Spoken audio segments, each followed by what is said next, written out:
Welcome to the VLenore Show. Here, we will discuss lifestyle, beauty, celebrity gossip, and current events in our own way, my way, the style. So sit back, relax, and enjoy the show.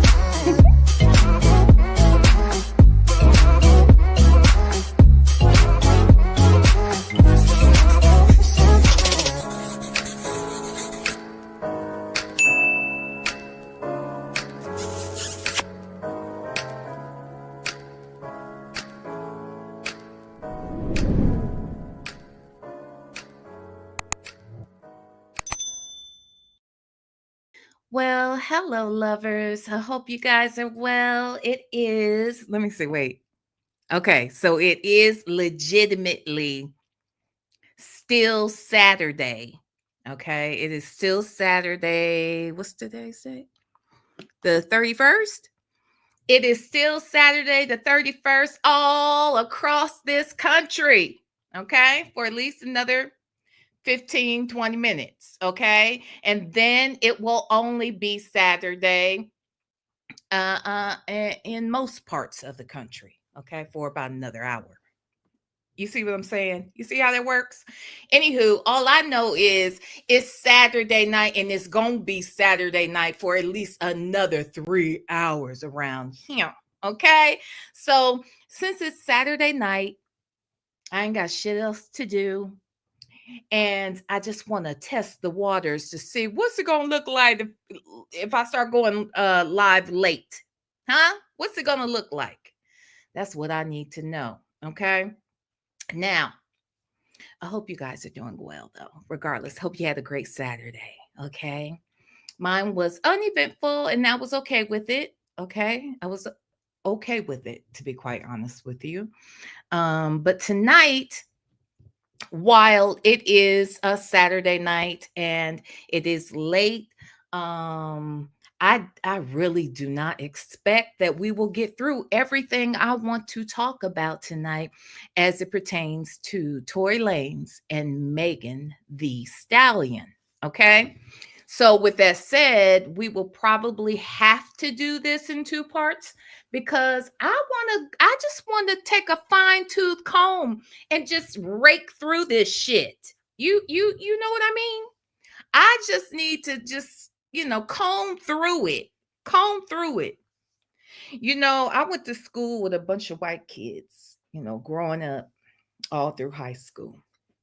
And like clockwork, every year they had that lice test. Okay. Now they know that we don't typically have a lice issue, just because of our hair texture and um oiling of the scalp and that sort of thing.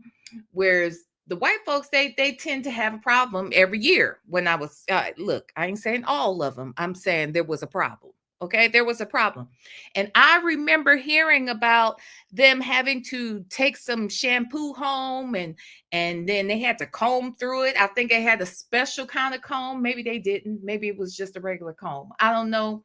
But I know that they would have to comb through that shit, okay, to make sure that they got all of those little boogers out of there, okay? I mean, that's how I understood it to go down.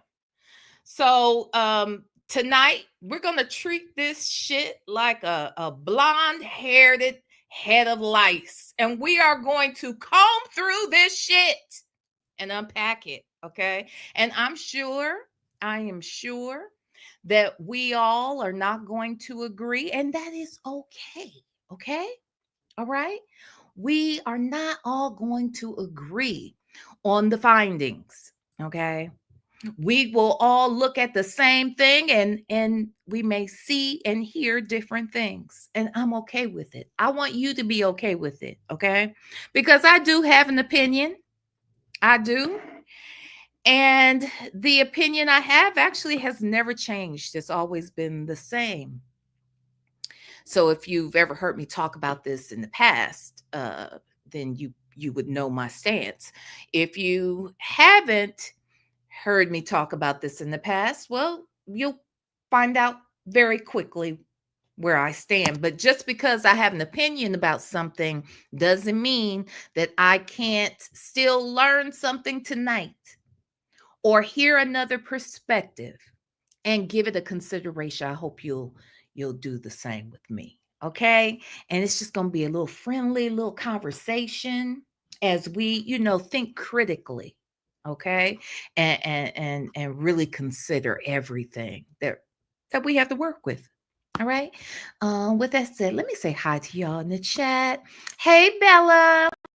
Oh, that's right. Bella says she was gonna be coming on when she got off her flight. Okay. Hope she had a safe flight. Hey, let's talk about it all. Hey, honey. Hey, Nesto Shackle Shuffle Walk of Shame. Hello. Hey, Mary Willis, Miss Lorraine, Rossi. Hi. Hi, London Pretty New York City girl. Hey, Leo lady. Yes, let's see. Hey, Lexi the Law Nerd. Just Nikki. Allegedly in Harmon. Beauty is her name. Coffee is brewing. Hello, hello. Hey, Messy Sassy. Thanks to Feather. Miss Principal. Hello, the woman he chose. My tie. Hi. Hey, CS. Diva Ray. Hey. Yes, at peace. Hello, I am unique. Hello. Let's see who else. Call me darling. Hello. Facts to Feather. What you say? Yep, mine either. I've always said her friend did that ish. Okay, okay. Seniors need love too. Hello. Hello, hello, and hello. Hey, now let me say this before we get into the content. There's two things I have to say. One, the woman he chose, girl, you was blocked. Child, I didn't. Okay, so let me tell y'all. My God, today. I don't know. I was walking around here earlier today, right? Walking around here, had the phone in my hand. I'm listening to my own replay from last night and looking at this raggedy ass chat. But we'll talk about that in a second too. Okay? It's a raggedy ass chat. But wait. So I did something. First and foremost, I caught myself about to block somebody. I don't even know who it was. It was an accident. It was the way I was holding the phone and running around here and all kinds of shit, not paying attention.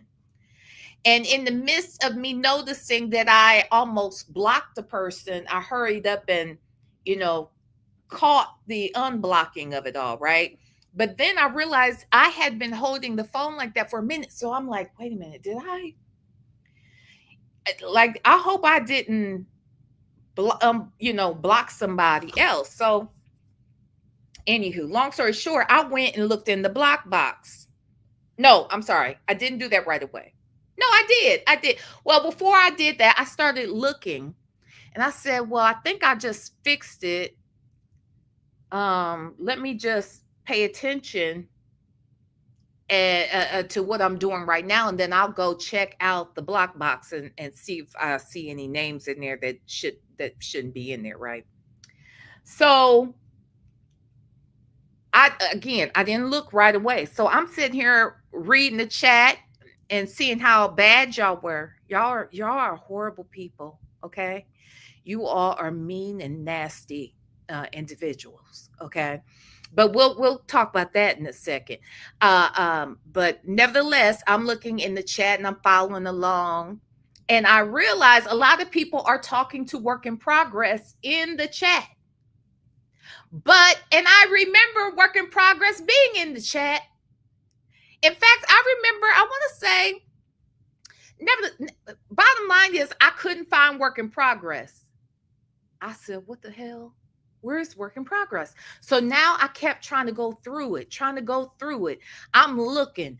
I'm like, I don't see her anywhere. Now I'm like, are my ears, are my eyes playing tricks on me? Like, I could not find her. People are speaking to her. I know she's saying something crazy. And I couldn't find her. So I went over to the block box. I'm like, oh my God. So now I'm looking for her in the block box. She's nowhere in there. She's not in there. She's not in the block box. but I know she was in the chat yesterday. So I was like, shit, I can't find her in the chat. Let me go to a previous chat. So I went the night before when it was just a few of us in here. When we finished the night with our little body cam, that little quick little body cam that we watched.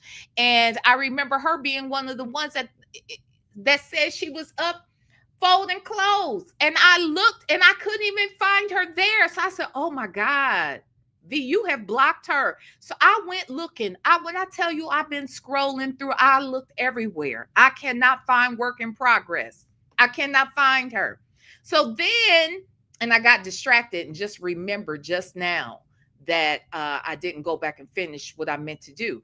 But what I thought to myself was, oh, wait a minute. I wonder if what happened to her is what happened to me, because I mentioned that there were a couple of chats I've been in that the content creator was not able to see me in the chat. And when I thought I was blocked, I wasn't blocked.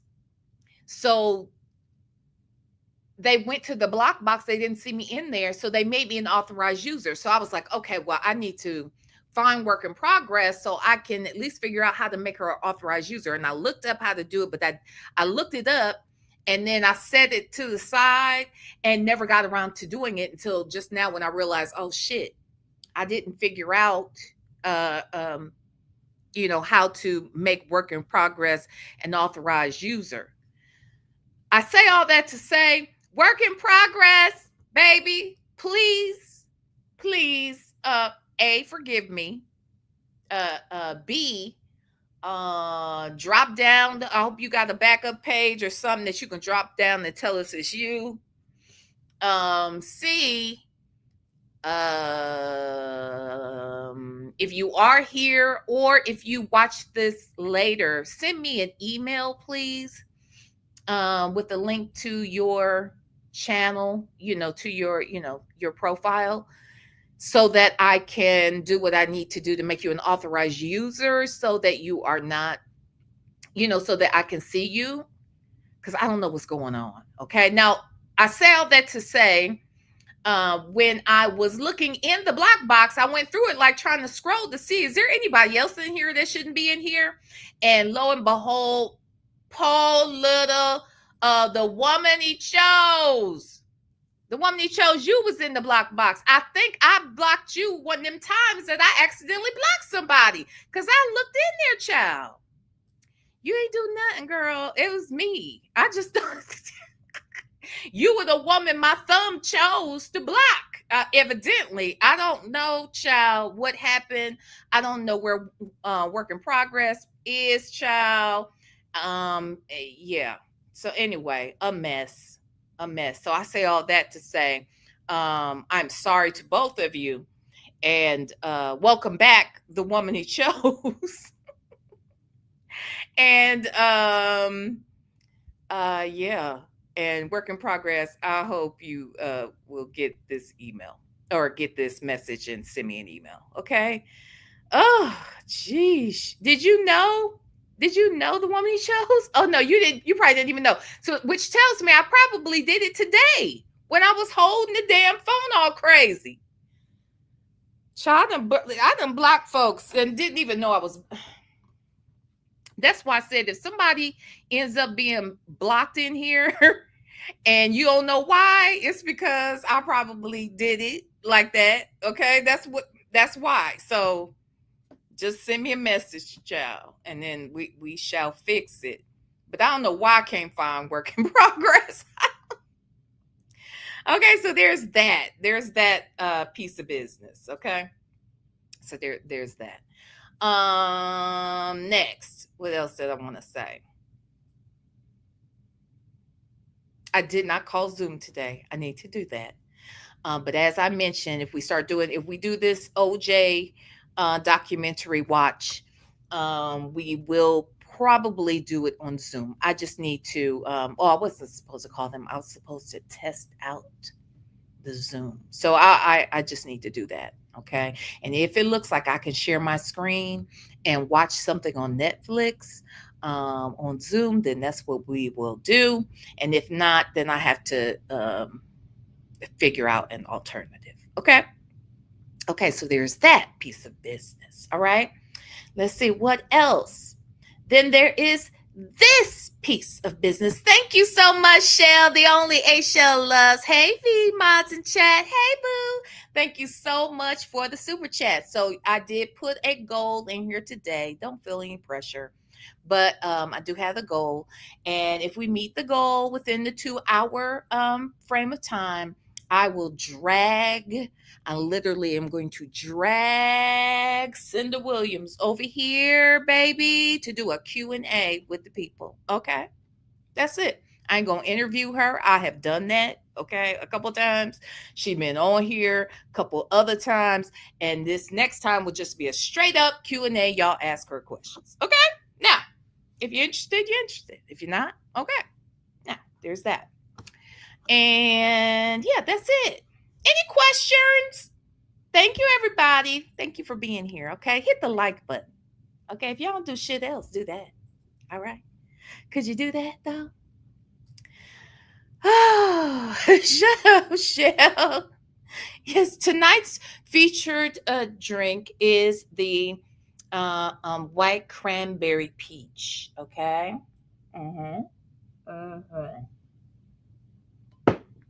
Okay. Now, all right. So here, let's get into the subject at hand. All right. Tonight we're going to talk about Meg Thee Stallion, Tory Lanez, and Kelsey Harris. Okay. As you all know, a few years back during the pandemic, there was an incident that took place. Okay. There was a whole incident. And it took place one evening when Kelsey and, Meg Thee Stallion, the rapper, okay, and Kelsey Harris were best friends. They had known each other since college. And Kelsey was not only her best friend, but also her personal assistant. And then I think assisted with some of her like PR and things of that nature. They were inseparable, okay? And while they were friends, Kelsey started dating Tory Lanez, okay? She was dating Tory Lanez. Kelsey says that Meg encouraged her to date Tory Lanez. I think somehow, some way, allegedly, it was with the hopes of getting close to him, to possibly looking at doing a collab or some sort of way that maybe he and Meg could collaborate in the future or something like that. Okay. Allegedly. But nevertheless, they started talking, they were dating, what have you. All right. What'd you say, Miss Principal? Wait, why were we raggedy in the chat? Don't try it, Miss Principal. I saw you people. I saw you people yesterday in that damn ass chat. Uh-huh. Y'all were bad. Y'all were so bad. And that's all I'm going to say right now, okay? Because I got enough to talk about, but that's all I'm going to say right now. But we will get back to it. We will get back to it at some point in the future. You badly behaved chat people. Damn it. Anyway, thank you, Miss Principal. Thank you for the super chat. Okay. And you were not innocent, ma'am. Okay. So anywho, okay. Would you say coffee is ruined? That chat was it was a mess. Y'all were a mess. Y'all were messy. Would you say, Shell? The example is the host. Yes, exactly. And I was very professional yesterday. I was very professional. I just presented the facts of the case.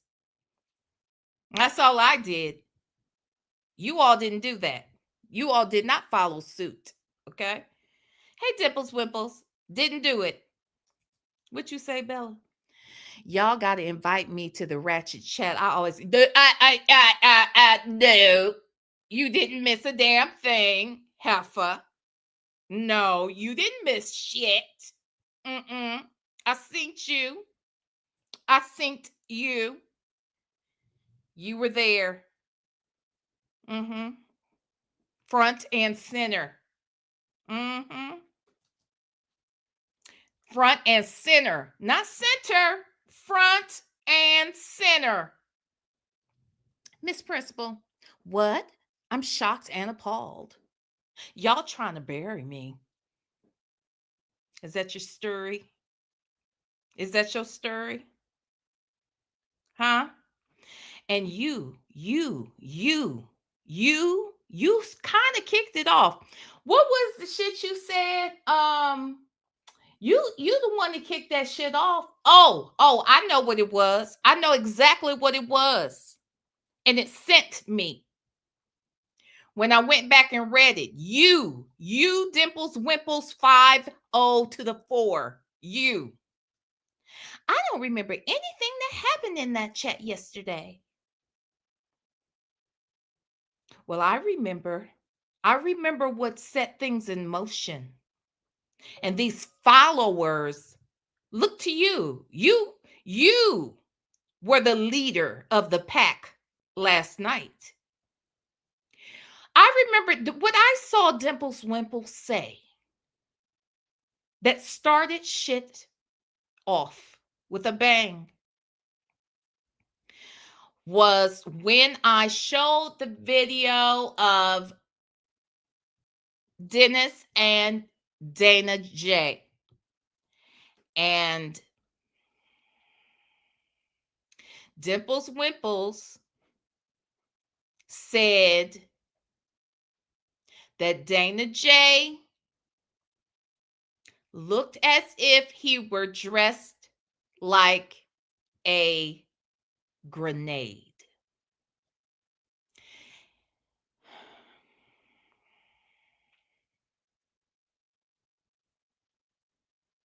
A grenade.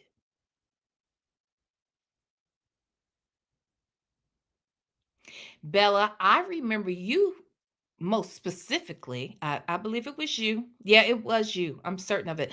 Wait, Dimples Wimples, thank you for the super chat. I deserve it. Okay? I deserve it. After that shit you pulled, and then all of these people just lost their mind, and then they were off and running with the foolishness. I saw it. Oh, you think I didn't see it? I saw it. And then this one, you, Bella, you knew what you were doing showing us his gut. I didn't show you anything but the video. I showed you the video. Now, Bella, you said, if I remember correctly, it was you, Bella, that said he know he was wrong. What you say? He know he was wrong for I'm sure it was you, Bella, said he know he was wrong for strapping that camera on him.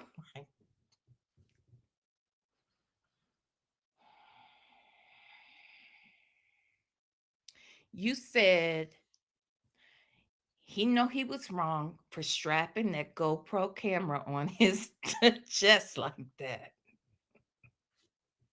Then others asked, which I'm done with y'all.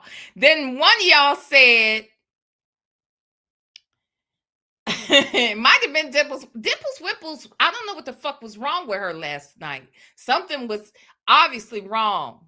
I don't know if she was on medication or off of it. I don't know what was going on. But what I saw Dimples Wimples say next, or somebody said, what Ninja Turtle is Dana J. I just thought it was very, very mean and nasty. Okay. Nasty and mean and nasty. But thank you, Bella, for the super chat. Okay. Miss Principal, what? What do you want now? I just can't believe what my eyes have saw. Dennis had a lot No, see, that's not nice. You all are mean people. You all are mean. That man was being interviewed. That man was there to do a job, and he had his camera, his GoPro camera ready to go because he had shots that he had to take. And it was two photographers conferring. They're talking about the business that they are there to discuss and other internet business. That's all they were doing. They dressed comfortably because they had to be out there doing the work for the people. And you nasty people, you mean and nasty people had very rude things to say. Okay. Now, I don't know why you said he was dressed like a grenade, though. That's the part I didn't understand. The grenade.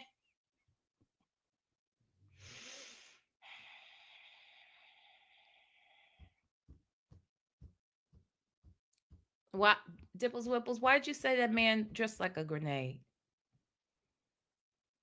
Hmm?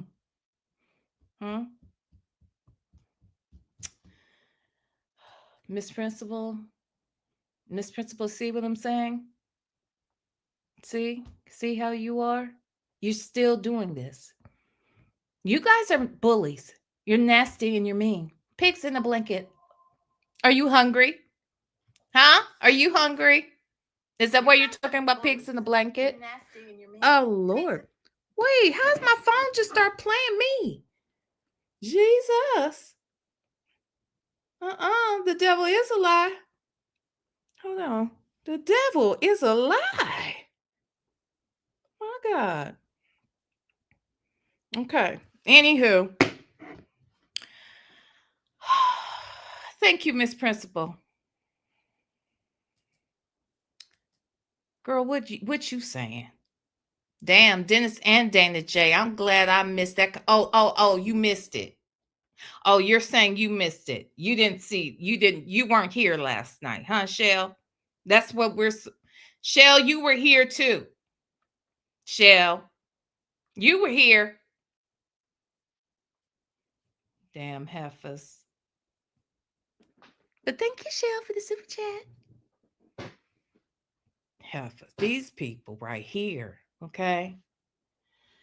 Anywho, let's get into the show, shall we? Now, Shell Loves, I'm not highlighting any more of your comments on tonight. That is it. I'm done. I'm done with y'all. Now, okay? Now listen.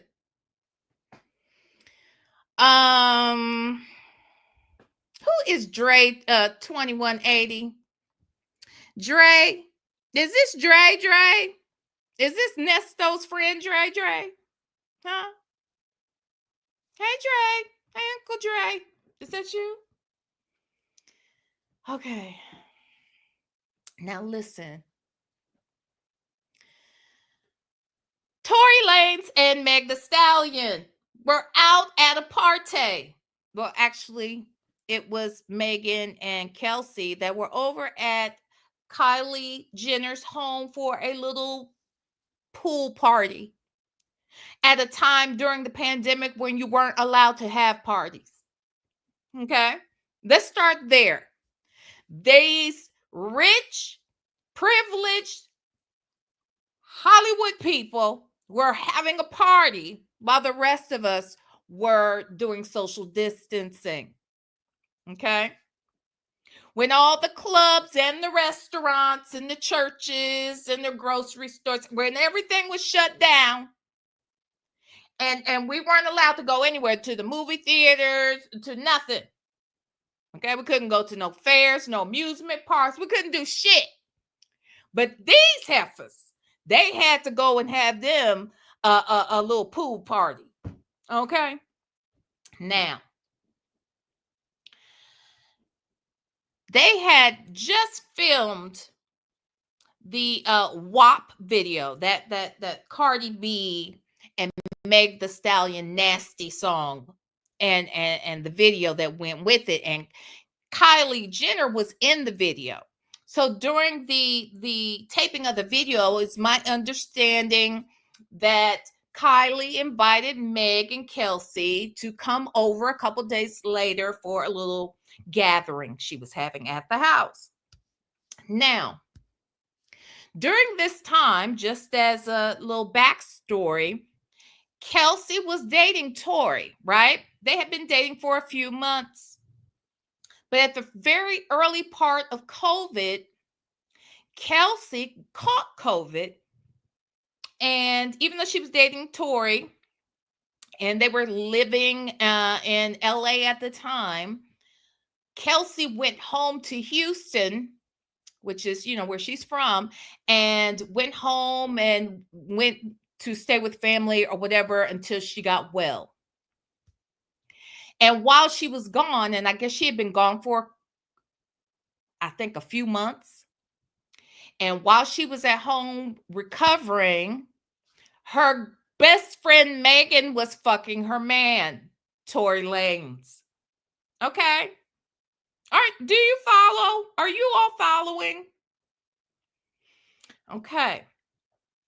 So they go to this party. Kelsey and Megan, they're there. They get very drunk. While they're there, though, and they've been there for several hours, but while they are there drinking and getting more drunk, the discussion comes up about inviting Tory over to the house as well. I don't remember if Kylie suggested that they call him and invite him. I don't know what the deal was, but Tory was called, invited, and he came on over. When he gets there, by the time he gets there, the girls are drunk. I think Kelsey's like super duper drunk and she's passed out upstairs in one of the guest bedrooms. Meg was cooking and tacos or some shit. And okay, it's a different this is a different Dre. Okay. Oh, it says now Dre from Toronto, but shout out to Uncle Dre too. Okay, Dre. I just want to check. Okay. So, all right. So now they're all, kicking it or whatever. Tory gets over there to the party as well. And while Tory is at the party, because they say Kelsey is like sloppy drunk, like so drunk she's passed out kind of drunk, right? Meg is drunk too, but not as drunk, at least not, the whole time. And but Tory ends up coming over there. And now, mind you, Kelsey doesn't know anything was taking place between Meg and Tory. All right. And I don't even know if she knew that Tory was coming over. But anyway, Tory gets over there. And now once Tory gets over there, Tory's allegedly flirting with Kylie. He over there flirting with Kylie Jenner. And they say Kylie Jenner was, entertaining it a little bit, because ain't nobody knows that he's dating Kelsey. Plus, Kelsey's passed out in the bedroom somewhere. And nobody really knows about Tory and Megan. So he's just mingling whatever and flirting allegedly. And allegedly, Megan gets jealous, okay, and gets a little annoyed with things. And then she's drinking more. EJ, who is a stylist, a celebrity stylist, was the stylist for Meg. He as well came over to the house. So at some point, EJ notices that Meg is, she's getting super drunk and her wig is slipping off her head, child. Okay, so EJ tells Kelsey, we got to go because Meg drunk, it's hot, she's sweating, and the wig is falling off her head. Okay, so they go and they tell Meg it's time to go because your wig is slipping. And so finally Meg was ready to go. But Meg really didn't want to go allegedly because Tory was down there talking to Kylie. Okay. Again, Kelsey's oblivious. She ain't paying that much attention. She's just waking up and she's drunk. Okay. So they finally gather their shit and then they all get ready to leave. But when they get ready to leave, Tory doesn't want to leave.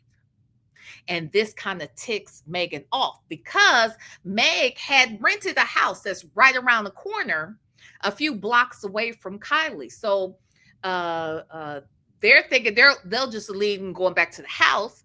I think Meg was hoping that if they left, then surely Tory was going to leave too and come with them. But Tory did not leave. Tory decided to stay. Somehow, some way, they initially put their stuff in EJ's car, I believe, but then something happened where they changed their minds, and they end up putting their things in Tory's car. Now, Tory is inside, but his bodyguard is outside, and he's at the car. And so the bodyguard was going to take Megan and Kelsey back to Megan's house around the corner. However, Meg is frustrated because she's left and Tory's staying behind, and she's already a little perturbed, allegedly, by the fact that Tory he's over there flirting with Kylie. Now, the audacity of somebody who is fucking over their best friend, allegedly, excuse my language. But it's the audacity for me that somebody who is already screwing over their best friend by screwing the best friend's man behind the best friend's back is now jelly that he is giving attention to yet another person. Okay? Allegedly. Okay? So she makes up an excuse, allegedly, that she forgot one of her slides, one of her flip-flops. I think it was a Gucci flip-flop or LV. I don't know. It was some designer flip-flop. And she needed to go back and get her flip-flop. All right? So they had driven away, and then she made them turn back around. She made the driver turn back around, go back to the house, because I forgot my flip-flop. And she goes and runs into the house. Okay? Now, she goes in the house. My understanding is that Kelsey stays in the car, and I believe the driver stayed in the car too. But when Megan goes inside, apparently, when they go back inside, Megan makes a big scene. There's a scene. Some sort of argument, fight breaks out in the house, and Kylie kicks them out. It is in that moment Kylie says, y'all got to go now. All of you, get out. Now, Kelsey doesn't know what's going on, and I don't believe that the bodyguard does either. They're outside, and all they know is that here come Megan and Tory coming out. I think they're kind of fussing and a little bit maybe. They say that Kylie steps outside on her porch or whatever, as well as two big bodyguards to make sure that they left. Okay? So now they all get back in the car. Now you got the bodyguard. Again, this is Tory's bodyguard. Okay, / driver. He's driving the car. Megan is in the front passenger seat. Behind Megan is Kelsey. And behind the driver is Tory. Are we following? Okay. Are we following? Now, let me see if everybody's following first, okay? Wait, what you say? Dimples Wimple said Tory know his way around some cat. Yeah, I guess he do, and he must not be bad at it with his little leprechaun ass because these women have lost their fucking minds. Okay? Jeesh. Let me see. Hey, Jaylon. Who else? Hey, Michi. Did I say hi to you, girl? So, okay, wait. I just want to make sure because I want to make sure I don't get too far ahead. So, Tory was sleeping with both women and flirting with the Jenner girl. Absolutely. Mm-hmm. Absolutely. Michi said they all guilty, if you ask me. Mm-hmm. Mm-hmm. But Tory ain't her man. Mm-mm. Sholane. Tory ain't her man, child. Call Me Darling said we saw her pissed off with him for flirting with Kylie on her live. Yep. When they were all in the pool together. Mm-hmm. She seemed a bit annoyed. Yes, she did. Yes, she did. Sure did. Call Me Darling said sound about right. Okay, I thought so. What'd you say, Miss Principal? Woo, it's too much peen out here to be mad about one. Exactly. Especially one you can carry around in your hand. Put them in your pocket and shit. Oh, I bet he ain't got no Tootsie Roll though. The way these motherfuckers is acting, I don't think he got a itty bitty ditty. Mm-mm. He might be itty bitty, but his ditty, I don't think it is because these people right here, they lost their damn minds around here, if you ask me. Okay, so Dre said, I'm not mad at Tory for doing Meg and Kelsey and still trying to get at Kylie. That's just how we do up here. That's just how niggas do, period. Okay, don't make it right, but it is how you motherfuckers will roll. Okay? Mm-hmm. Hey, Southside Chi-Town. Hey, start over. Shut up. We just getting started, though. We really are just kind of getting started. What you say, my side? So they are fighting over a dude that's for the streets. Yes, absolutely, they were. Mm-hmm. They sure were. Okay. Ooh, Lord, I don't like sharing peen, especially community peen. Mm-hmm. What you say, Shell? That little man was getting around. Okay. He was climbing every hill and mountain. Okay. So, anywho. Okay. So now. Yeah, call me darling. Yeah, pocket peen. Okay. This little nigga's he big enough carrying him around there where you go. I don't know why Kelsey just didn't put him in her carry-on luggage when she went back to Houston. They wouldn't have had to pay no extra fee. The nigga could fit right up in there. Anyway. So they all leave and they get in the car arguing and fight. Right? It's really Meg and Tory that are fussing and fighting. Okay? They're going at it. Meg is in the front seat and passenger side. Tory is diagonally behind her. Okay? Because Kelsey's directly behind Meg. So they're in there fussing and fighting. Now he's calling because they're all drunk. They're all drunk. And now Tory, because his obnoxious little ass anyway. Let me tell y'all something. I didn't know much about Tory Lanez. I saw the first time I ever saw him was on The Breakfast Club, one of his interviews on The Breakfast Club a couple years before this even happened. Didn't know who he was before that interview. That's how I learned about a lot of people in the hip hop world because I don't be listening to hip hop, especially these young folks, right?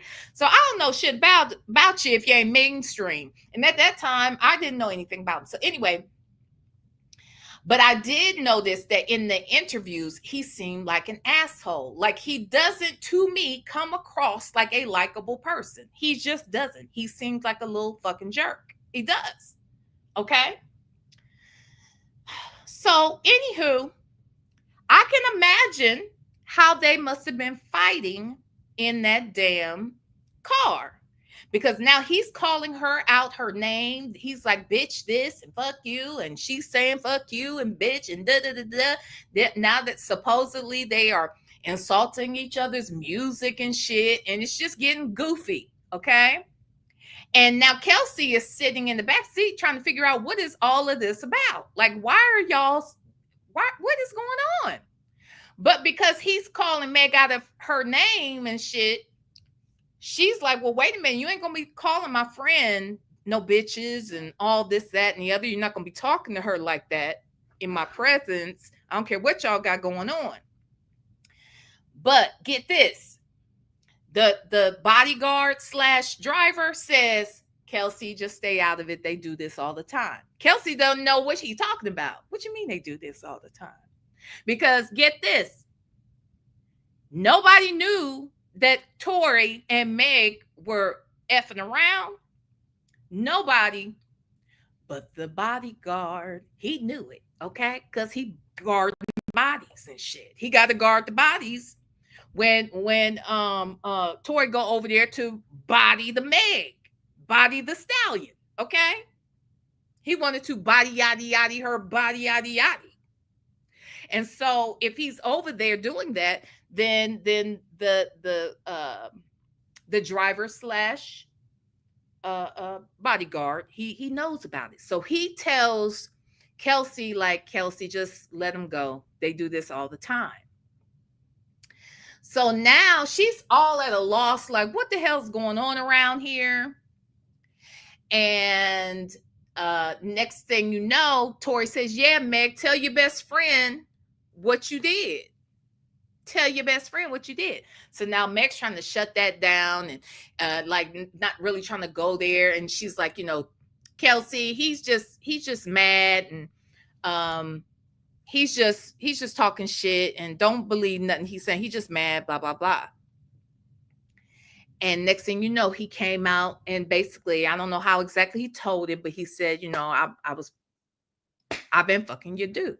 I mean, I've been fucking your best friend or whatever. So Kelsey is pissed, right? Now she's angry because, it's one thing that this nigga is doing me dirty and sleeping around and I'm not even there. And then I guess they weren't like exclusive, but no matter how exclusive or not we are or aren't, my best friend ain't supposed to be doing nothing with him. I'm just saying, right? Which makes sense, right? So anywho, hold on, y'all. Hold on.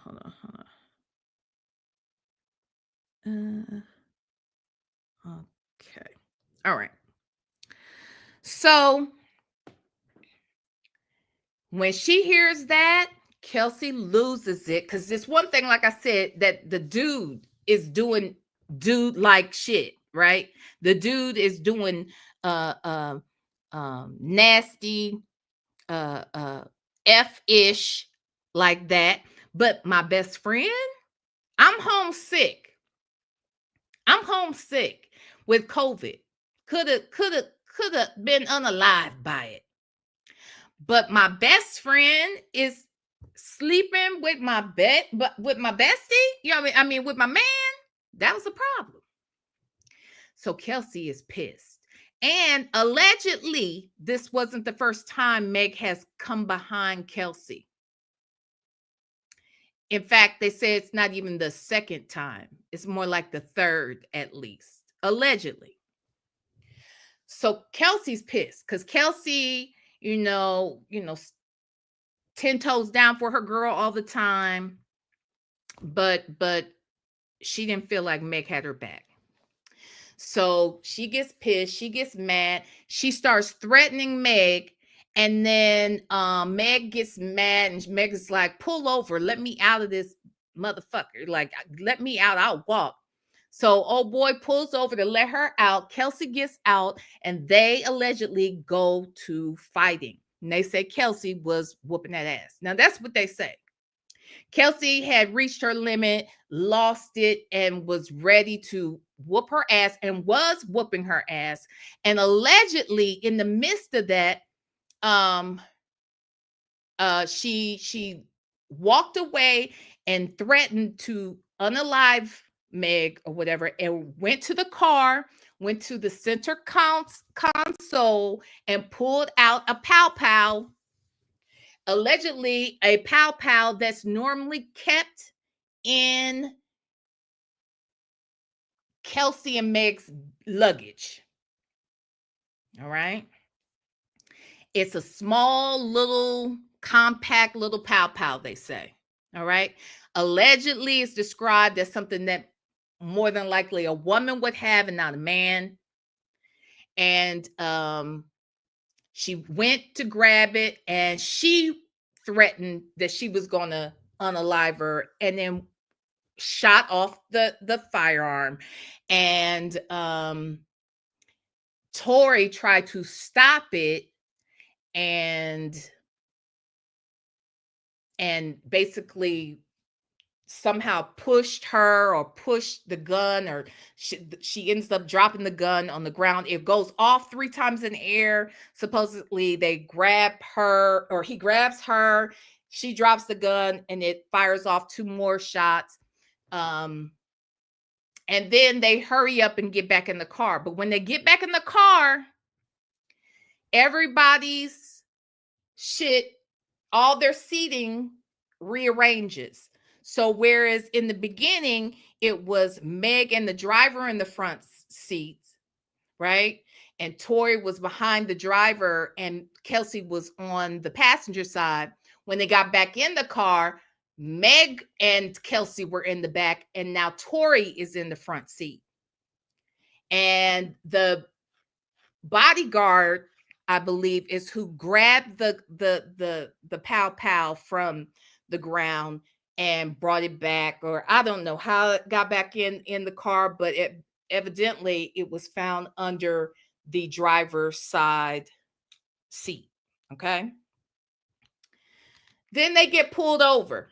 Now, mind you, when the shots go off, there is ring camera that caught the sound of the shots going off. And there's a man who saw the women fighting. So that's how we know for a fact that they were definitely fighting, because this man reported it when he called 911. And he said that there was a man that was trying to look like he was trying to break it up or something.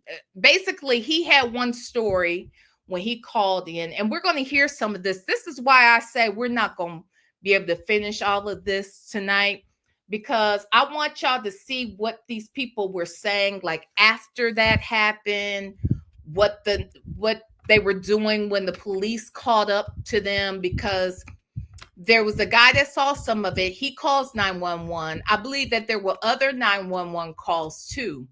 But the one guy in particular that kind of saw them getting out the car and saw the fight taking place, he actually testified in court. So we'll hear his 911 call. And because he called 911 and other people also called, very quickly the police were on the scene and were able to stop the car before they even made it to Meg's house. And remember, I said she only lived a few blocks away from Kylie's house anyway. So nevertheless, they stopped them. And when they asked them to get out of the car, you know, we've seen footage of like there was a helicopter that was dispatched, and you know, the police and on foot and all of that as well. And so we saw where the police asked them to get out the car and walk backwards. Like we saw all of that taking place. Hey, Miss Cynthia Carter. And what we also, so I'm going to be showing a couple of things that have just come out recently where they show Megan talking to the police. We're going to see when Megan steps out of the car, Because remember when the police stopped them and made them get out and address them and wanted to find out where the pow pow was and what was where were they coming from, what happened. Megan told them immediately that she had not been pow powed, that she stepped on glass. Remember that? That's what she had said. And she said that to the police. I think that's enough for now. Any questions before we get into some of this stuff? Doesn't look like y'all have any questions. Looks like we're all on the same page.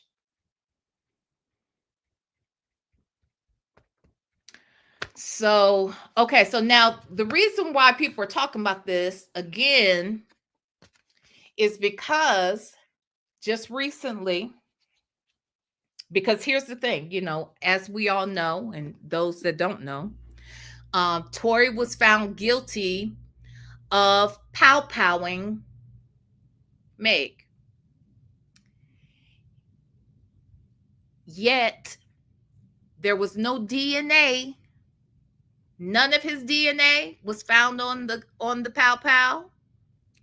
He had no gunpowder residue on his body or his hands. Kelsey had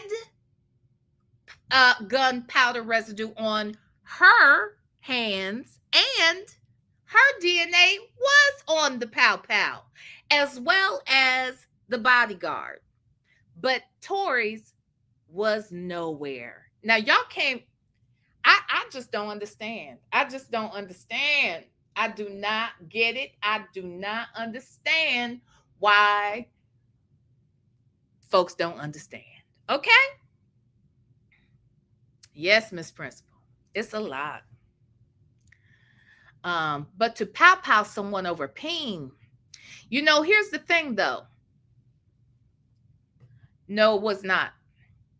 Herbert Freeman, there was none on Tory. It was on Kelsey. It was also on the bodyguard, but it was not on him. And that's why this shit is crazy. And his DNA wasn't on the thing. So I don't know. This crazy. Google it. Okay. I'll Google it. Anywho. So what was I about to say?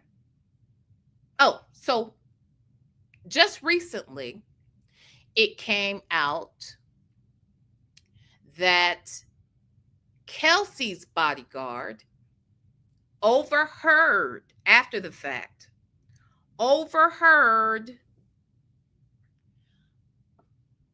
Kelsey admit, I guess, I don't know if she was talking to her husband. I think that's what they're saying, that she was talking to her husband and she admitted to her husband that she was the one who pow-powed at Megan. And he's saying he felt guilt about the fact that Tory was in prison for something he had not done.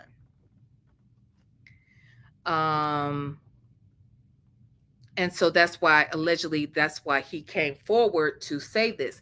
And then within a couple of days of this news coming out about this bodyguard, Tory is stabbed 14 times in prison.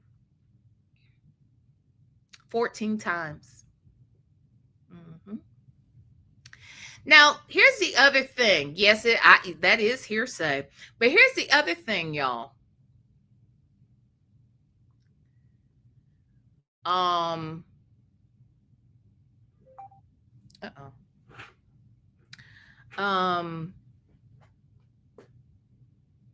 He's in there for that.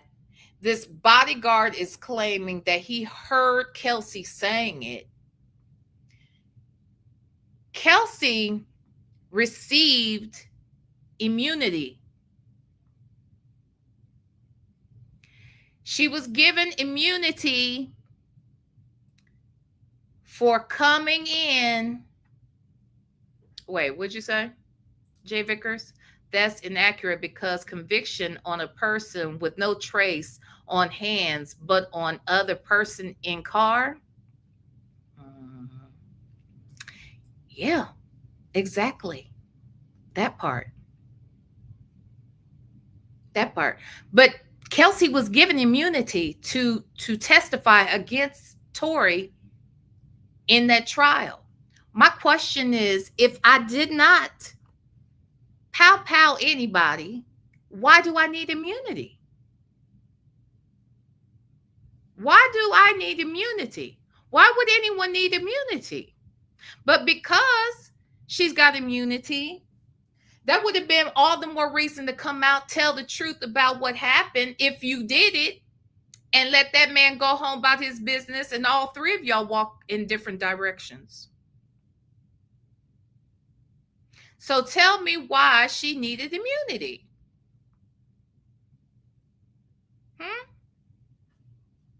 Now, one of the things that I wanted to go over tonight, and like I said, this is why I know we just ain't got enough time. Because we already, it's an hour in, okay? And I ain't show one video yet. I ain't show one video yet. And who was that? Was it Miss Principal that said to pow someone over peeing? I don't think it was all about the peeing.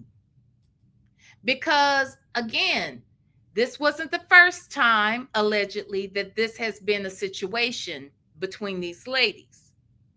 Also, Kelsey has always been very loyal to her and felt that maybe Megan wasn't always as loyal in return.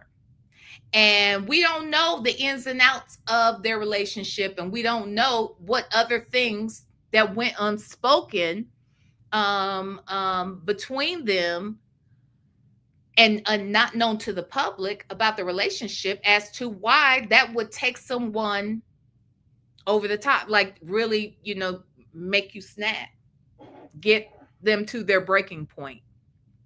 So apparently that's what happened. She pled the fifth at first, but then she couldn't. She got immunity, and then you can't plead the fifth and have immunity, right? So I think she was going to plead the fifth, and then she decided to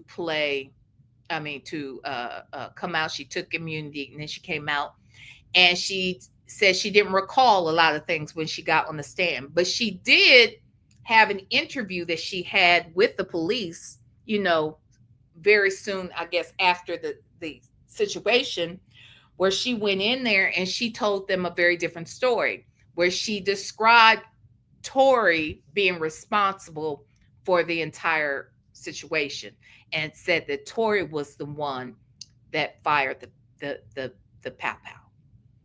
Okay. Oh, we have so many things to play. We played the jail call made to Kelsey from. Oh yes, we have it. We have it. Okay, we have it. We have so many things to play. All right. And that's why, and at this point, it's so much shit. I have just links upon links upon links. So y'all gonna have to bear with me. That's why I said we're gonna do this thing. We're gonna have to break it down in parts, child. Okay, hit the like button though. Okay, hit the like button. Okay, so wait a minute. I think it was more of the principle of it all. Exactly, my time. It wasn't about this nigga. It was about, bitch, I'm sick of you. You know what I mean? I work my ass off for you. I'm loyal to a fault with you. It's a lot of things. I save your ass because you're always getting drunk. You have an alcohol problem.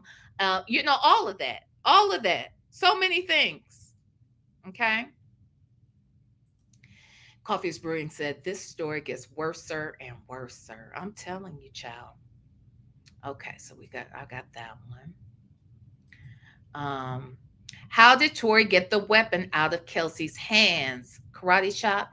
I don't know. I wasn't there, but from what I understand, if he doesn't have this residue on his hands that you say he has, right? But that he doesn't have. They say that the bodyguard, he was able to get it out the hand, or I think it fell out. They're struggling for it or whatever. He's probably trying to peel her fingers off of it or something. And that's probably what happened too. I mean, I'm sure if it happened, it happened. And the bodyguard was the one who allegedly was able to break up a lot of the fighting and stuff. First of all, bodyguard needs to hush because he went ghost on his own boss. Two of them. See, that bodyguard is not the bodyguard that was in the car unless he became her bodyguard after the fact, is because the bodyguard that was in the car that night was Tory's bodyguard. What they are saying is that her bodyguard is the one who overheard the conversation. And if that is the case, are we suggesting then that he stopped working for Tory when he got locked up and then he went to go work for Kelsey? Because as far as I understand, there are two different bodyguards. And I want to say, didn't both of them come up missing during the trial? Both of them. I think both of them were called at some point. So yeah, child, innocent people don't need immunity. You would think not. You would think not. Why was she going to plead the fifth to begin with? Why was she going to do that initially and then turn around and got the immunity and then came up on the stand and had to actually testify, huh? Mm-hmm. Mm-hmm. Yep, the math ain't mathin', child. Mm-mm. Okay. Wait a minute. Let me see a few more comments before I get to going, child. Hold on. Let me make sure I ain't missing stuff. Okay.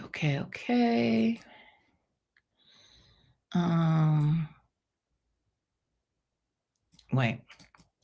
A lady said the disgusting songs Tory made about Megan after the incident has prejudiced me against him. Like which song? What did he say? I mean, I heard a couple of the songs from that new album that he released during that time. So I didn't hear what he said in particular, but I don't know. Call Me Darling said, I always felt it should have been a retrial. The trial was a circus. Kelsey wouldn't answer any questions. One of the witnesses went missing. The man witness flipped. Yes, the man who, see, that's what I'm saying. Kelsey changed her testimony over time. Let's be very clear. Megan lied over time multiple times. So that's the thing. We always talk about why it's important to tell the truth, right? And I am one that says you believe the victim until you have no reason to believe them. But Megan lied multiple times. Okay? So if she was pow-powed that night, she lied and said she wasn't pow-powed. Then the next time she comes and she says nothing happened, the next thing you know, she says, okay, something did happen and he did it. Tory did it. Then she goes on Gayle King and says she never slept with Tory, only to have to admit to sleeping with Tory on the stand. So Megan has done a lot of lying. All right? A lot. For no good reason. Why lie to Gayle King about whether or not she was fucking this dude? The person you should be concerned about hearing that and knowing that is your best friend. Well, she knows, she's pissed. Y'all had a fight. Y'all ain't even speaking no more. Why do you care what Gayle King and the rest of us think at this point? Especially if this Negro did this to you. But because you would lie about something so small, what makes me think you won't lie about something big? Now, that's just me. Okay. She not only lied, if he did it, she lied that night. She lied to the hospital. She lied to the public. She lied to Gayle King. She kept lying. So it's hard for me to believe her. Okay?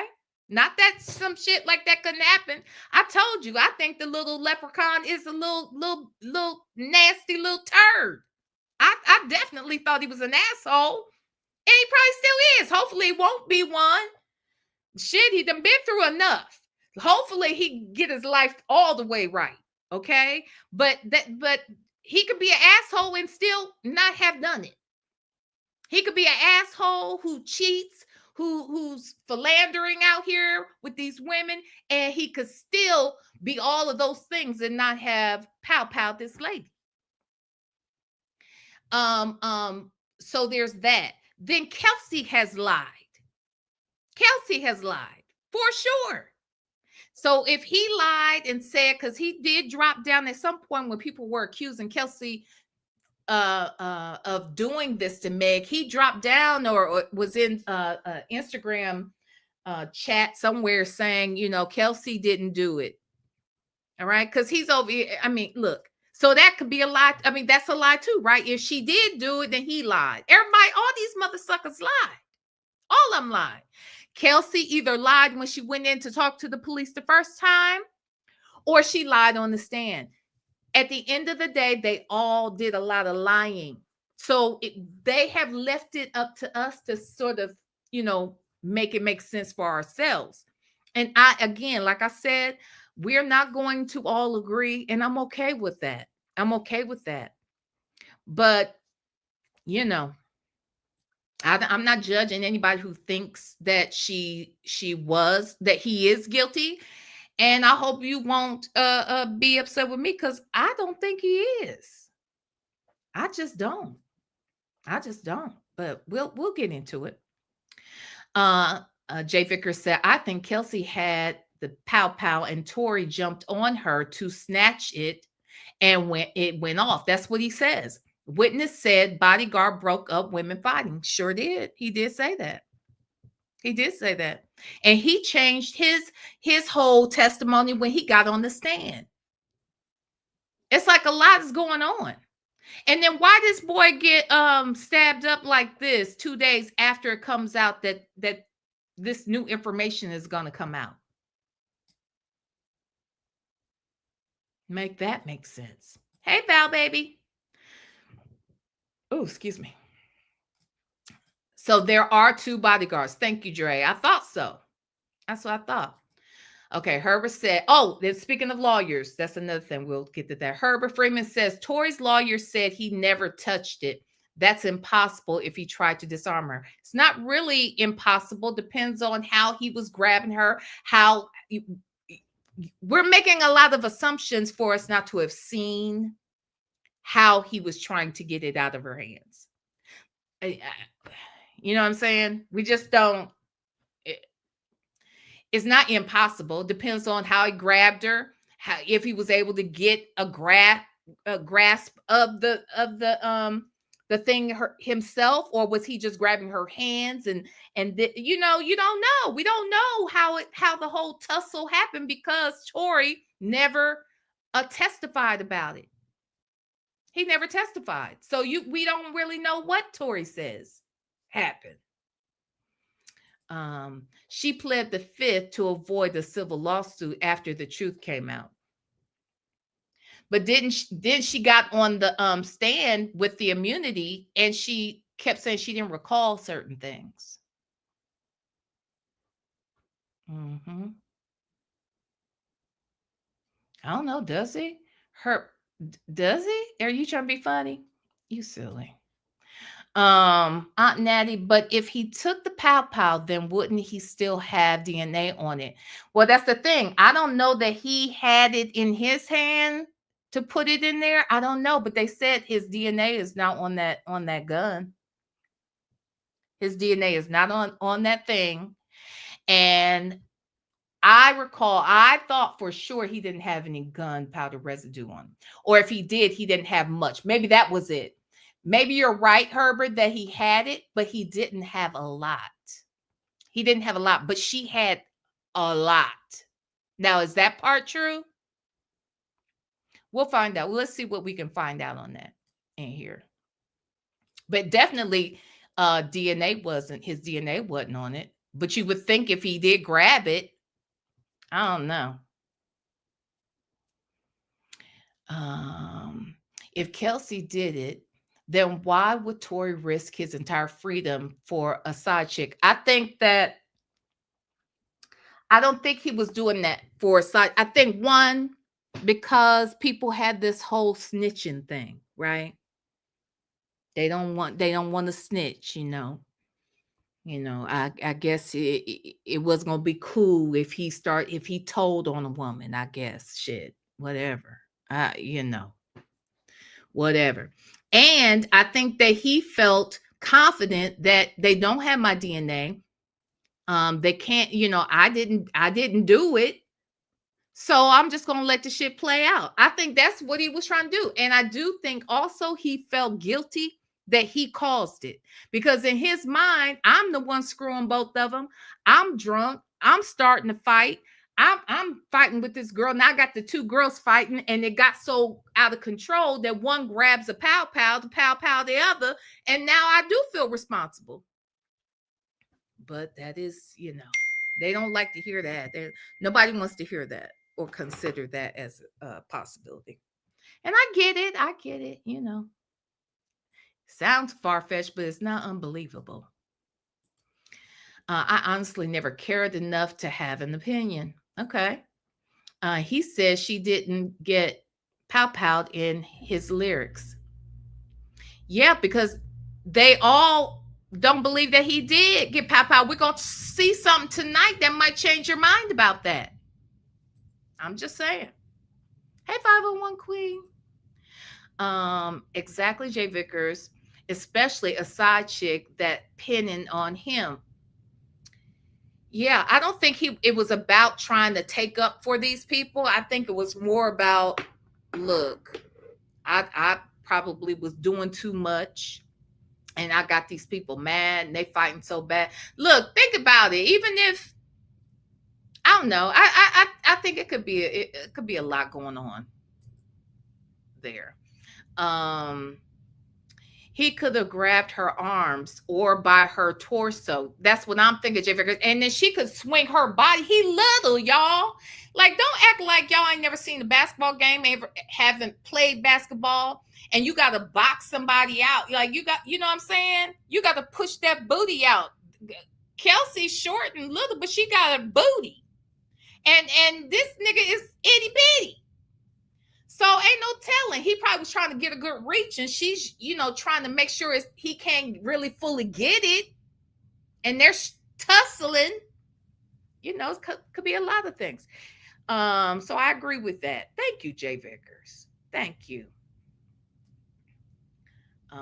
Okay. A lady said, Tory's liquors are, how the F you get pow-powed in your foot, don't hit no bones or tendons. That's a good ass question. You don't think that's a good ass question? That don't seem like a reasonable question. That's what I'm saying. This ain't nothing about this make me feel away. If I didn't do it, and you saying you got pow-powed, and I know that no bullets hit you, because no bullets hit her. Like, that's not what happened. Now they're saying that it was bullet fragments, that I guess when you shoot off a pow and it could ricochet off of something, and then there could be fragments that can get in your skin that way. And they say when that happens, then that is also considered a pow wound. But at the end of the day, it doesn't mean somebody had bullets in their foot. She didn't have bullets in her foot. She had cuts on her foot. And they're saying that there was fragments in there. Okay. And didn't the fragments go missing? The evidence went missing before the trial. They never came back with the fragments. It was too much shady shit going on to make it look like this boy, like they really want to send him up the fucking river. Now, I said he an asshole. I believe it. I believe he was, anyway, an asshole. But that don't mean he had to have pow-powed this girl. And I don't believe the girl was pow-powed. And I'm still not going to say she was pow-powed, even if she had some fragments, and I understand technically they consider it the same, but to me, I don't see it the same. Okay. Herbert is absolutely wrong. He had 0 GSR found on him. Thank you, Dre.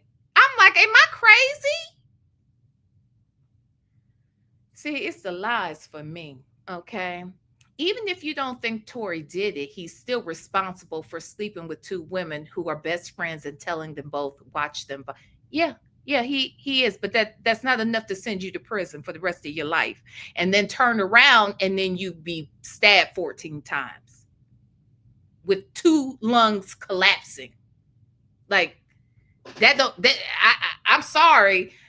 I have felt like I wanted to pow somebody who was cheating on me, but that doesn't mean they deserve to be pow, right?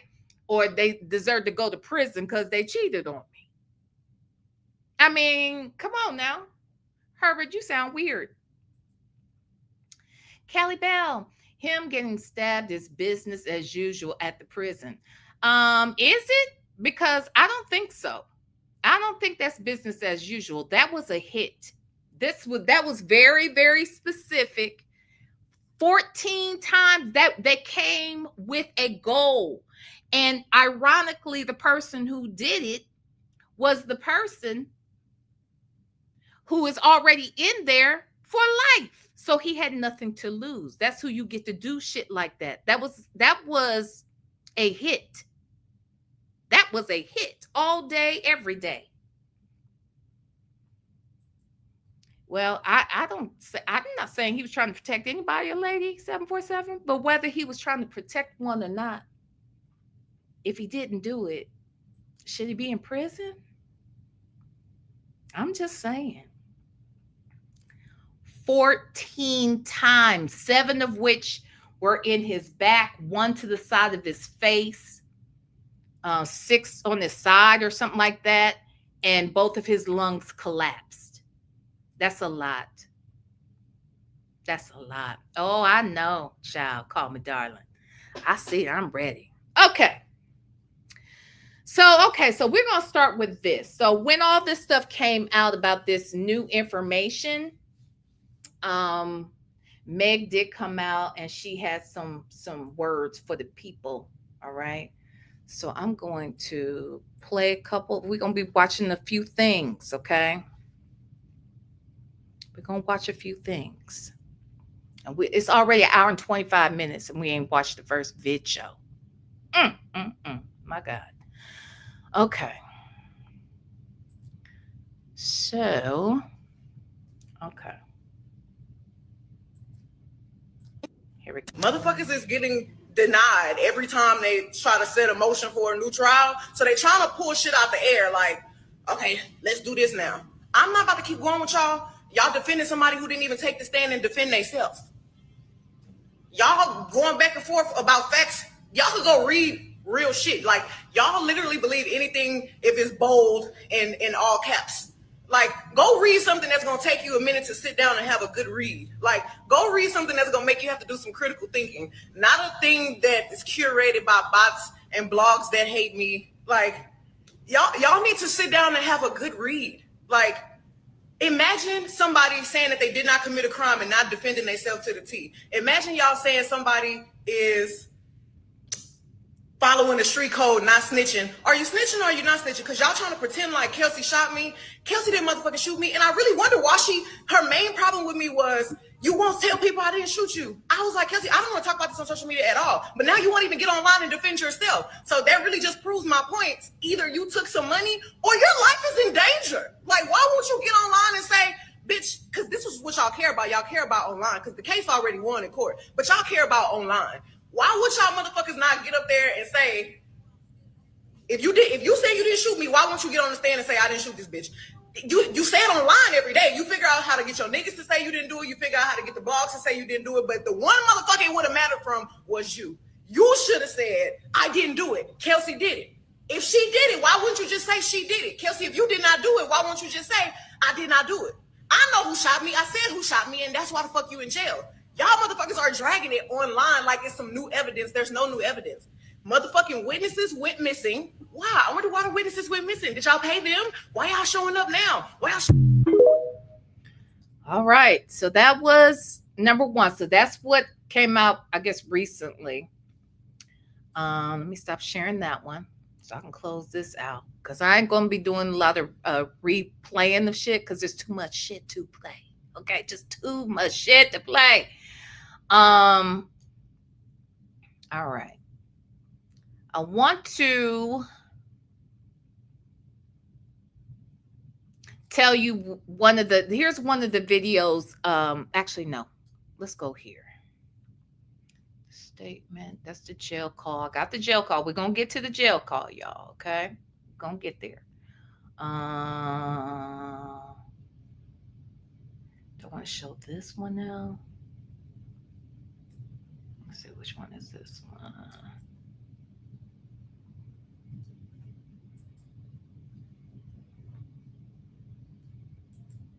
Okay, now this is, they're calling this new evidence, but it's not really, well, no, I take that back. Let's look at this.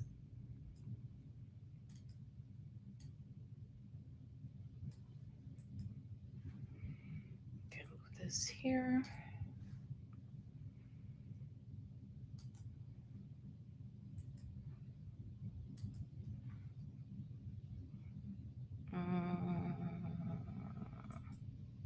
Yeah. Okay.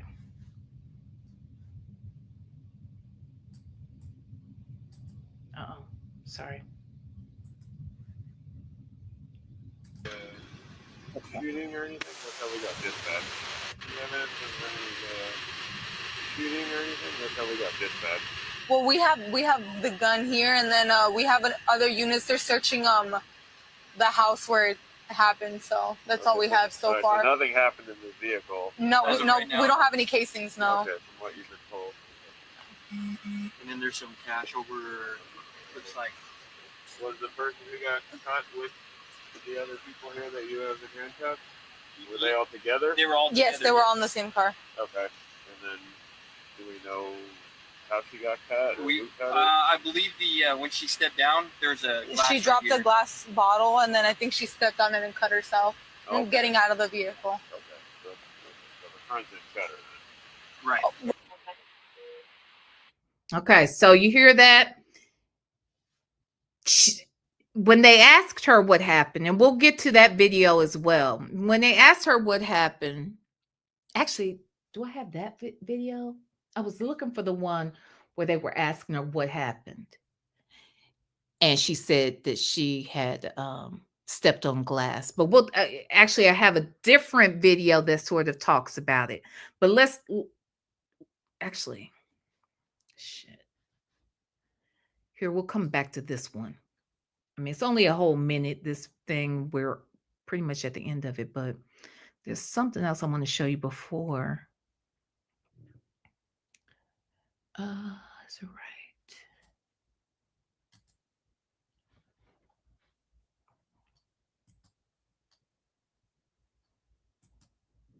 Okay, hold on one second, y'all.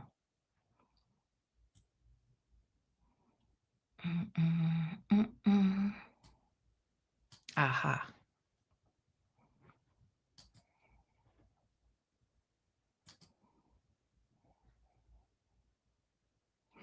No, that's not the one. Hold on, guys.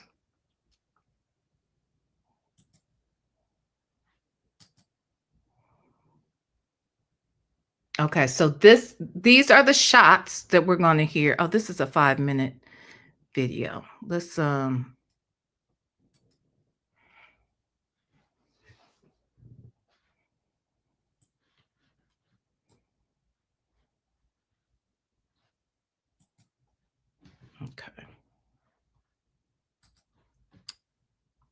Let me bring that one down. Remove.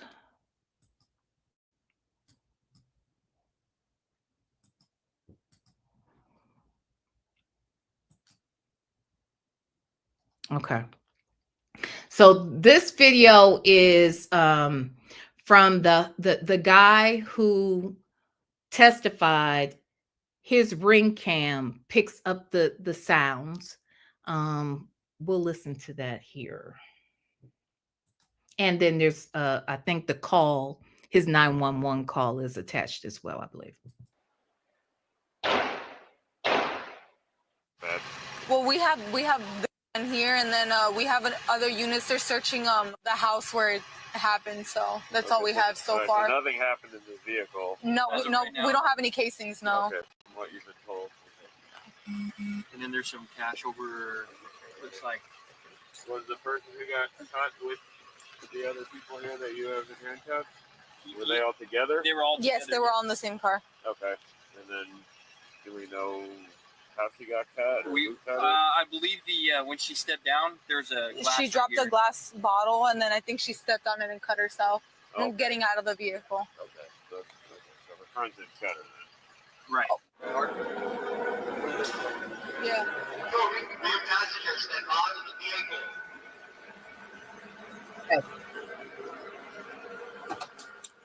This is the night when the cops caught up to them after the fight, after the gunshots went off, and now they are being approached by the police, and they're telling them to come out.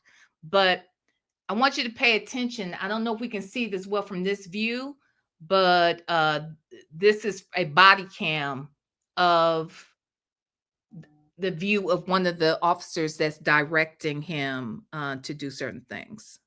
Hold on, y'all. I see him getting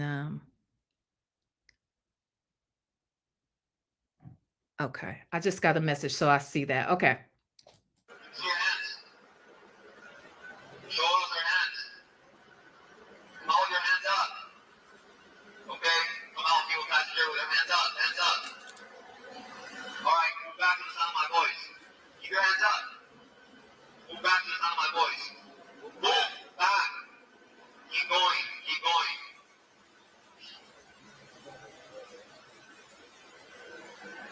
Hey, stop.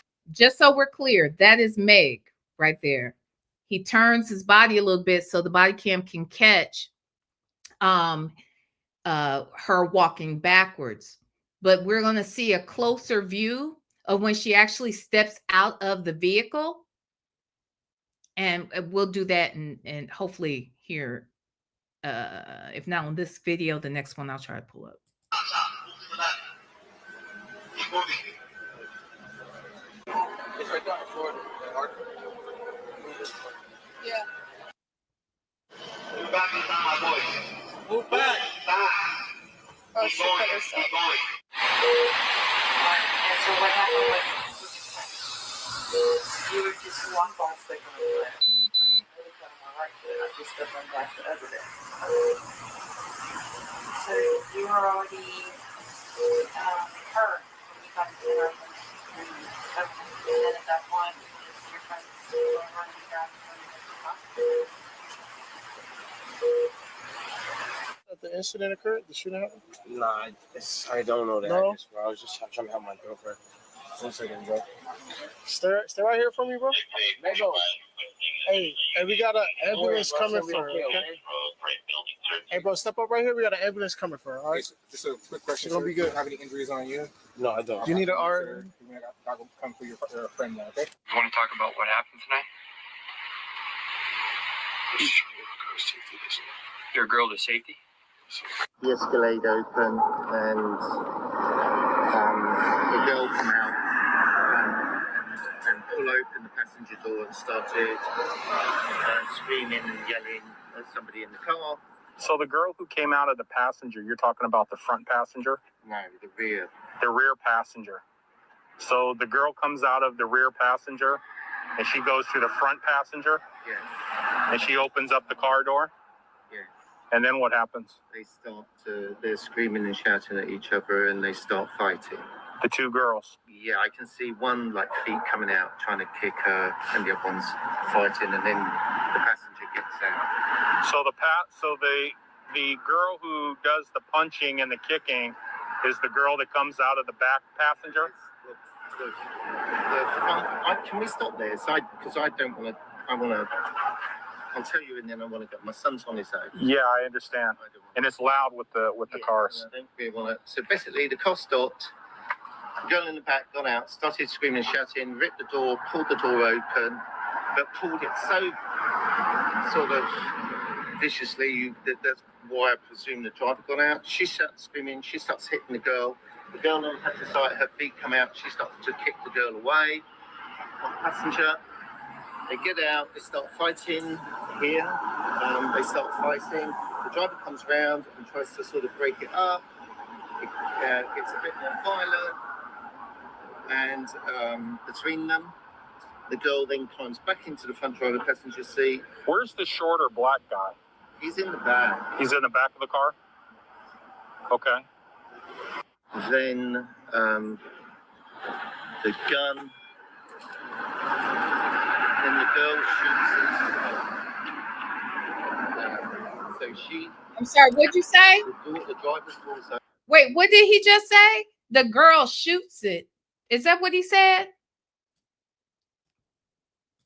Okay. Between them, the girl then climbs back into the front driver passenger seat. Where's the shorter black guy? He's in the back. He's in the back of the car? Okay. Then the gun. Then the girl shoots it. And the girl shoots it. Make it make sense. So the driver's door's open. You're seeing the girl shoot? Can I help you? I have an appointment, please. I think, is it this house? Yes, I'm so sorry. Okay. So you see the girl doing the shooting? I see what appears to be the girl standing here and shooting into the car. That's what it looked like to me. Mm-hmm. But it was dark, and I'm above, so. But then the guy gets out again from the back. So let me now look. Shout out. This is not what we're talking about tonight. Okay. So here's the thing. I just see. Hold on.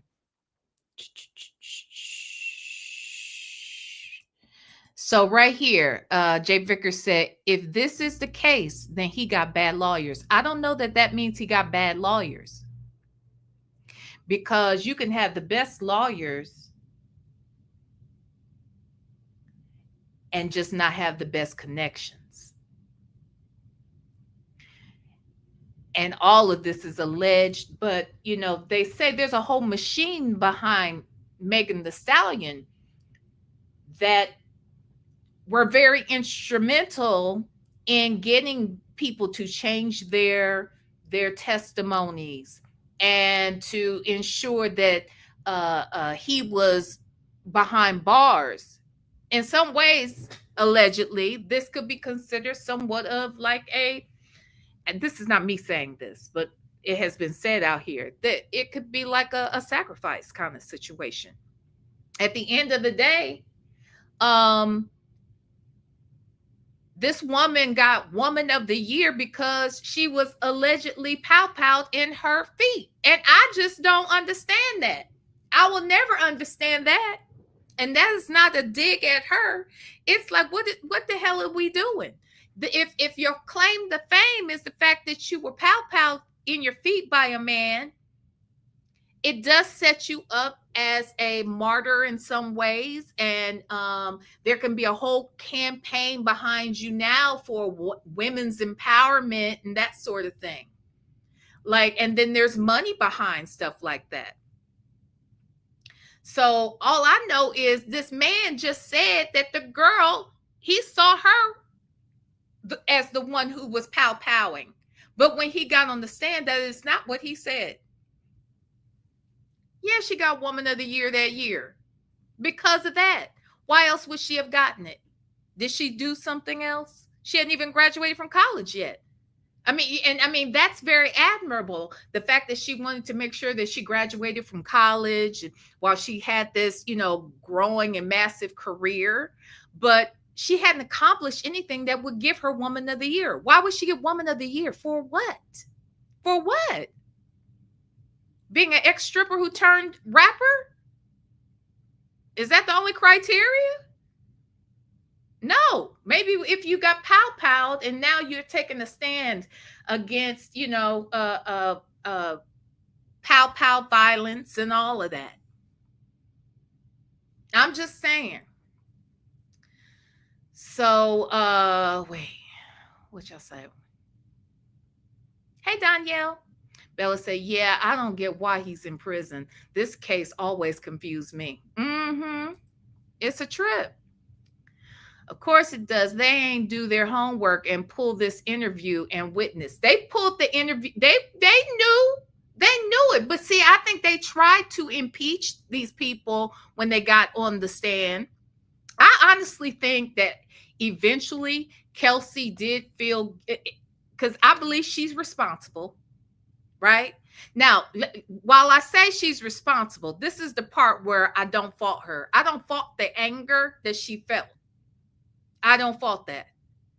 Hell, I've had family members. I've seen pow people for less. Okay, I'm serious.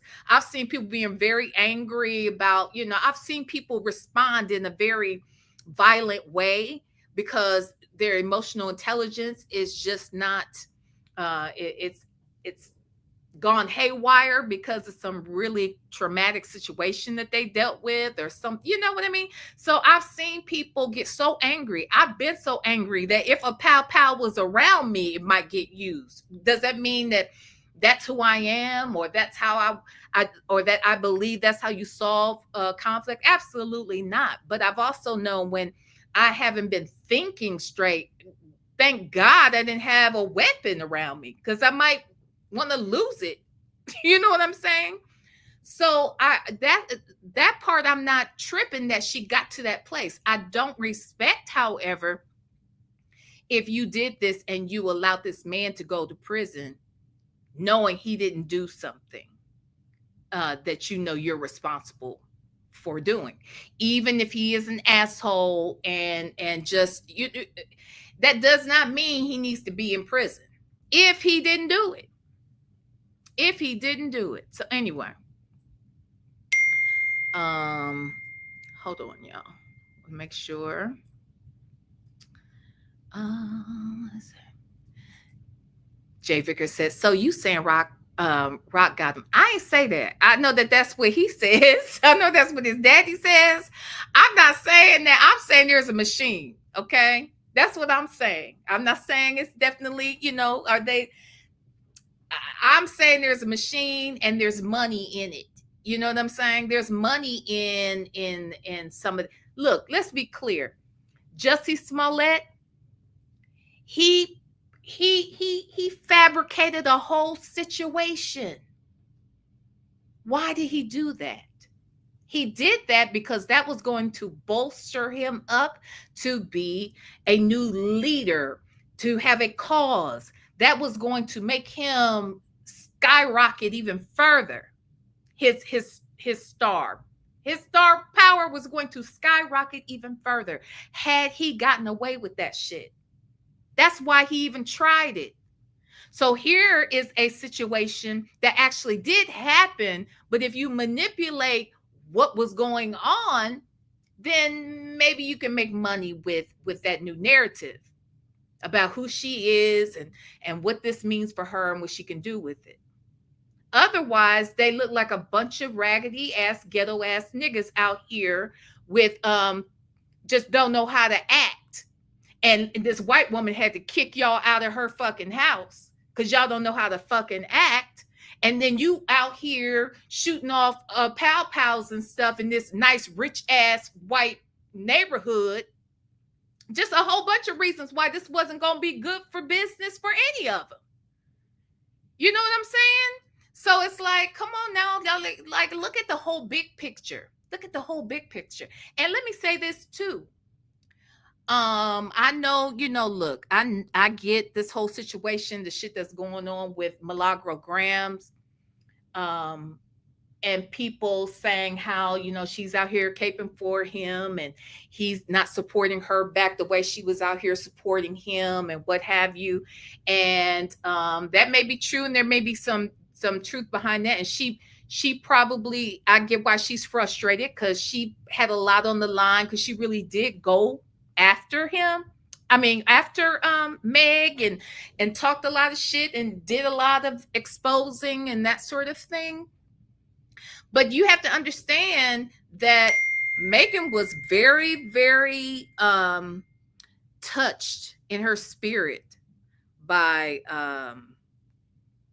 very touched in her spirit about Milagro and what Milagro was saying on her channel, and was literally like reaching out to her at different times and stuff as well. Megan was a stripper too. Megan used to be a stripper. Herbert, who are you? Are you following this case? Megan used to be a damn stripper. Huh?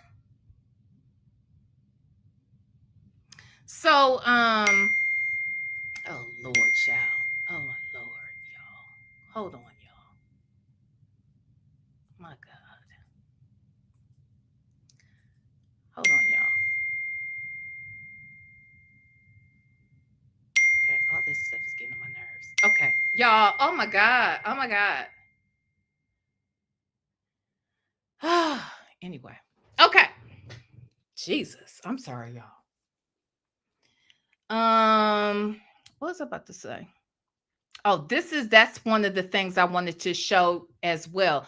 Call Me Darling said his lawyer, Sean Holly, pulled out right before this trial. Come find out she has done previous work with Rock Nation. Yes. And things that make you go, she has, as a matter of fact, that show Reasonable Doubts, that is a Rock Nation show. She is one of the producers of the show with Jay-Z.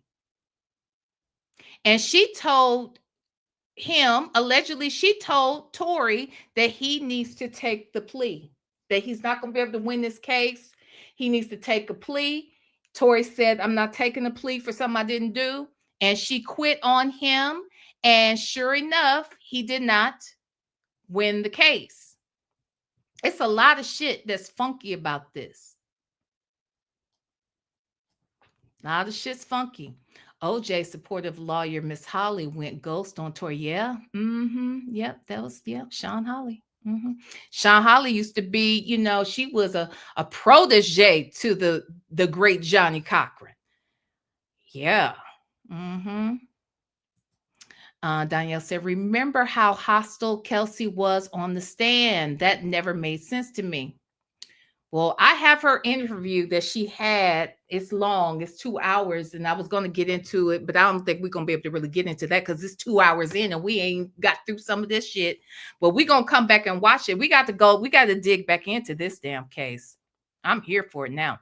I believe that she let him go down because he cheated on her more than Rock Nation mumbo jumbo. I think that Kelsey, and this is my belief. I believe that Kelsey was the one who tried to pow, right? I think she's the one that's responsible for this shit. But I think in this case, these hoes said they gonna be before these bros. And even though the shit was foul, and even though she felt betrayed by Megan, I believe that this was Megan and hers. They made a pact in that moment to be like, I ain't gonna send you to prison behind this shit. Fuck that nigga. He ain't shit. But I'm not, I can't fuck with you no more. You can't fuck with me no more. But neither one of us gonna fuck with this nigga. And I think that when you learn that the day after this whole thing happened, the next day, Megan basically told her she had to move out of that house Megan went and paid for Kelsey to move back to Houston, paid her rent for a year. They never spoke again. And that was her way of saying, okay, for all you've done, I'm doing this for you. And she knows, I think she felt like she owed Kelsey that because she was the one who had betrayed Kelsey and drove Kelsey to that point. I think that's what she felt. And I think that's why because why else would they stop talking, stop being friends altogether? Altogether?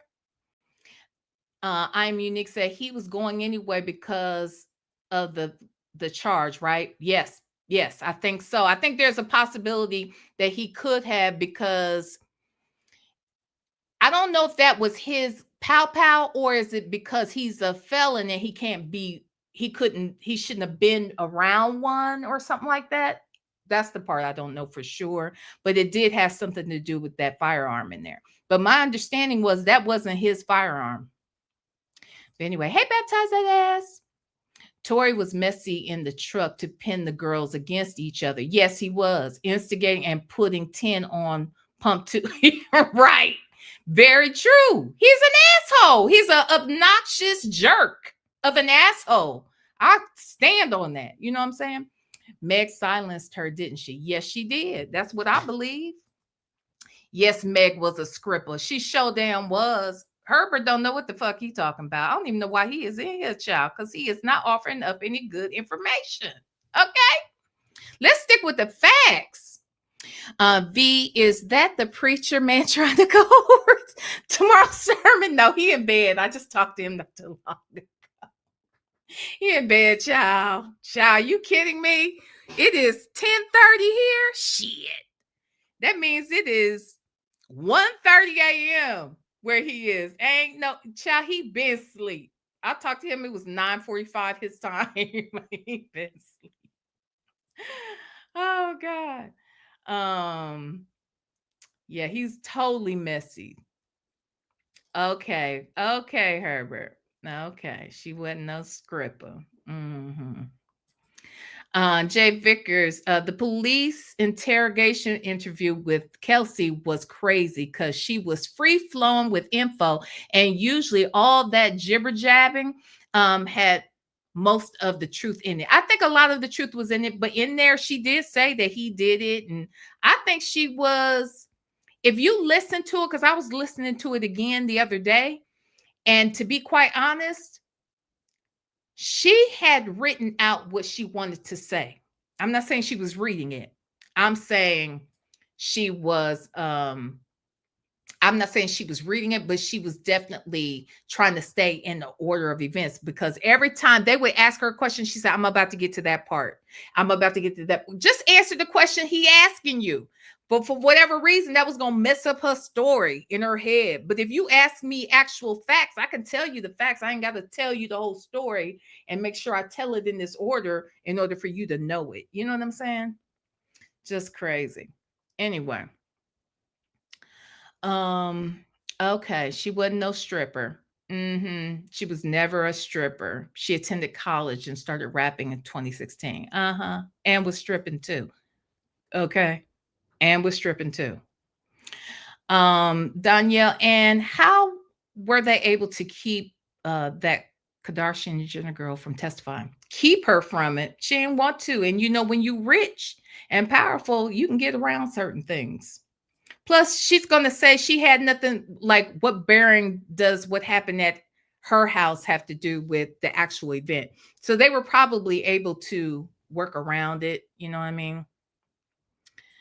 Meg stylist EJ was very clear about what he saw when packing the girls' bags. That's right. He said that there quite often when he would pack bags, that he would see pow-pows in the luggage. Sure did. She didn't want to skip to the good part. She was on her own agenda. That's exactly right. That's right. Yeah, EJ went ghost on Meg too. See, why everybody do that? Why would you go ghost on Meg? She's a rising star. She's woman of the year. Why would you go ghost on her? That's his ticket to the next level. Why would he go ghost on her? There was a lot of people that was not fucking with Meg. They really weren't. So anyway, okay. So let's get into the next video. Let me see. Let me pull up what I want to show y'all next. Okay, that one, we actually kind of saw that one.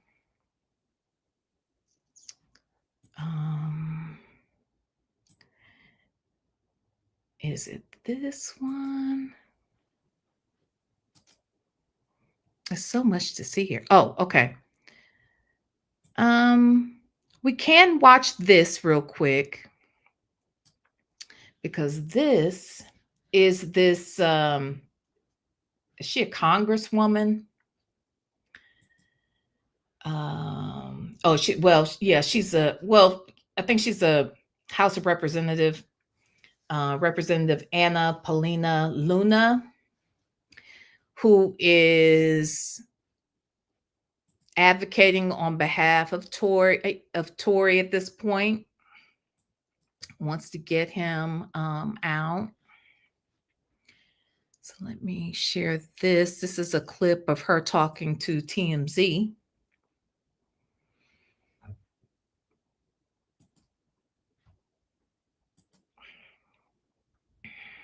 Okay.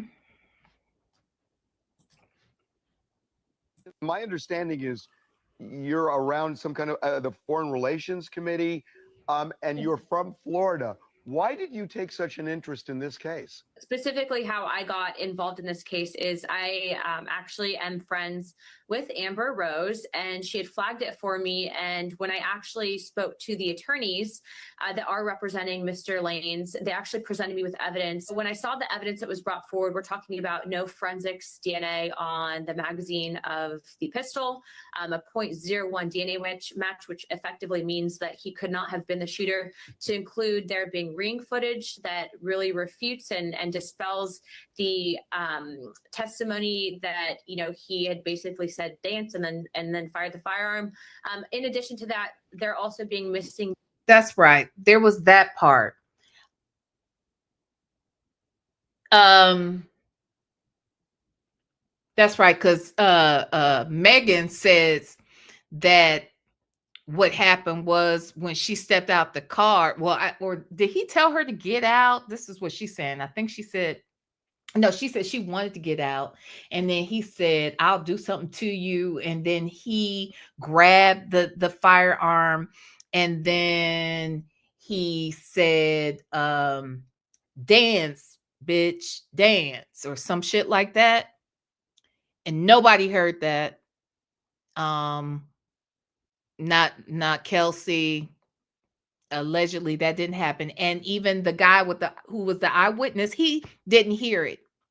And if he had heard it, he would have said it, because he watched them get out of the car and start fighting. And he saw everything up until the point when they literally drove back off. So none of that makes sense. That didn't happen either. Another lie. Why tell that lie? Again, that's crazy. Now, Jay Vickers, I didn't know EJ had a clip. So let me look for that. Let me look for that, child. I didn't know EJ had a clip. I would love to play that. Danielle said, I didn't think the evidence was that strong against Tory. I'm nobody's stan. I don't know or like rap music. Me either, really. I was home at the time and paid attention to the trial. Me too, child. Where she got the whole he yelled at, yeah, because it was made up. Somebody made that shit up, because it couldn't have even been possible, because that man would have said it. And when he was asked about it, he didn't hear that either. That's right. That was his ring cam. That was his ring cam that allegedly caught the shots. I thought it was his. but let's listen. Seeing ballistics fragments from the alleged, shot in the foot, as well as medical x-rays. All of this does indeed show and prove that Mr. Lanez, unfortunately, is being incarcerated and he's an innocent man. Is this the new evidence that you had tweeted about? This ring video, you said there's a ring video that will refute? It was actually brought to my knowledge by the attorneys, and we actually had posted that on one of our. Now, mind you, her saying that there was a new ring video footage is not new. It's actually the shots, and they played the shots in court. We've heard these shots in the past, so I was hoping that the new evidence was going to be video footage of said ish, that we were going to actually see stuff. Hold on.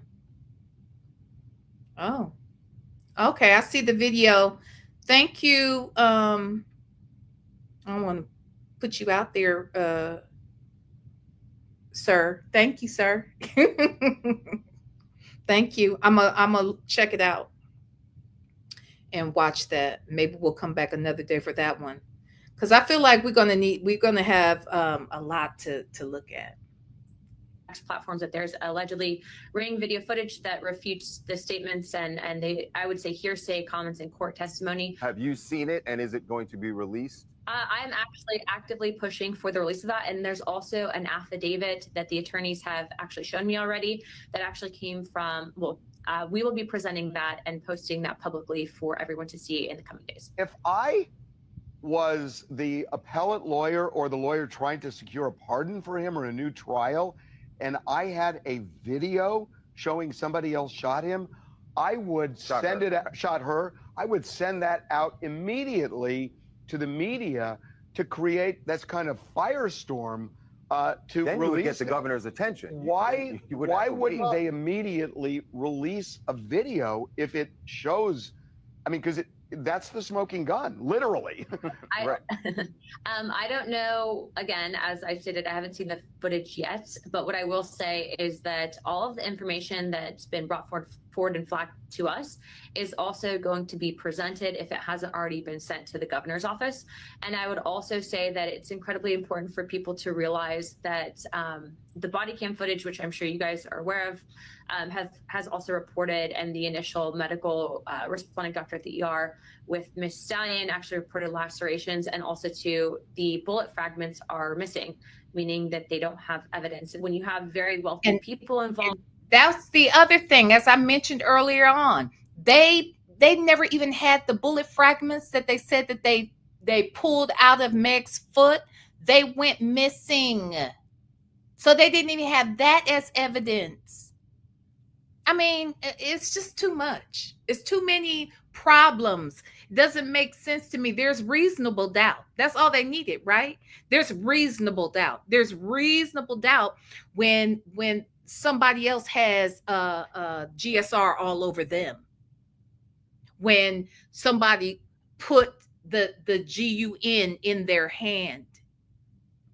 It just doesn't make sense that it ended up the way that it ended up, regardless of how we feel about this dude. It's not enough for me to say he's where he's supposed to be. I just don't believe that. And you're not going to tell me it's not a coincidence that he would get done up the way he was in there 2 days after this shit starts coming out. Because see, if all this comes out and they're able to overturn something, what does that say possibly about how you bolstered this person up, this young lady up?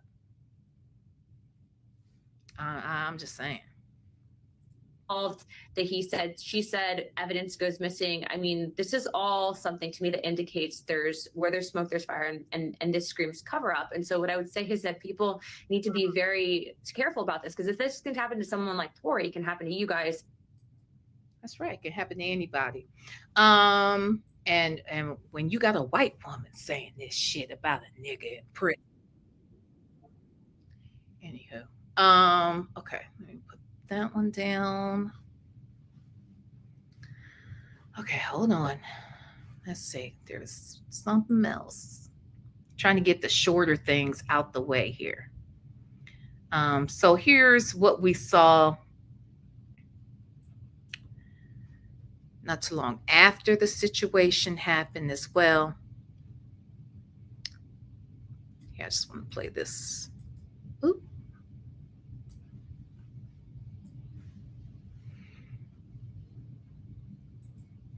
Okay.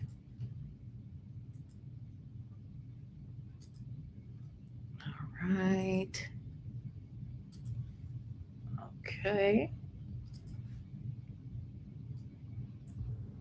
I had went there and we were just hanging out and I was ready to go because I had been there all day. So you guys end up in a car. You, Tory Lanez, your friend at the time, Kelsey, and his driver / security. It's an argument, and you get out of the car, right? At that point, the argument wasn't even with me. Like, the argument was with the two people in the back seat. So I asked the driver to pull the car over, like, I'm done with this. And it was like, Megan, just get back in the car. We almost there. Like, just get back in. So I get back in the car. It's like it's getting worse. Like, arguing in the car. The arguing in the car is getting worse, and I don't want to be in this car no more. Like, because I see it's getting crazy. So I get out the car, and it's like everything happens so fast. And all I hear is this man screaming. He said, dance. And he started shooting, and I'm just like. What you hear, Megan? I ain't see a tear, but okay, I'm gonna let it play. I'm gonna let it play. Because I'm going to be a woman hater because I'm saying I don't believe her. Okay, so let me shut up. I'm just going to listen, let this play. And in fact, let me push it back so I let this lady tell her story now. And all I hear is this man screaming. He said, dance. And he started shooting. And I'm just like, oh my God. Like, he shot a couple of times, standing up over the window, shooting. And another thing, little ass Tory, he remember where he was sitting in the car, y'all. Okay, Tory is sitting in the back seat behind the driver. These girls are on the opposite side of the vehicle, outside of the car. So now she's saying, little ass Tory, he's standing on top of the vehicle, over top of the vehicle, pow-powing at her, telling her to dance. Dance, bitch, dance. I can't. Okay, let's listen, child. I didn't even want to move. I didn't want to move too quick, like, because I'm like, oh my God, if I take the wrong step, I don't know if he could shoot me and kill me. Like, so I look down at my feet and I'm like, oh my God, like, I'm really bleeding. Like, I can't believe you shot me.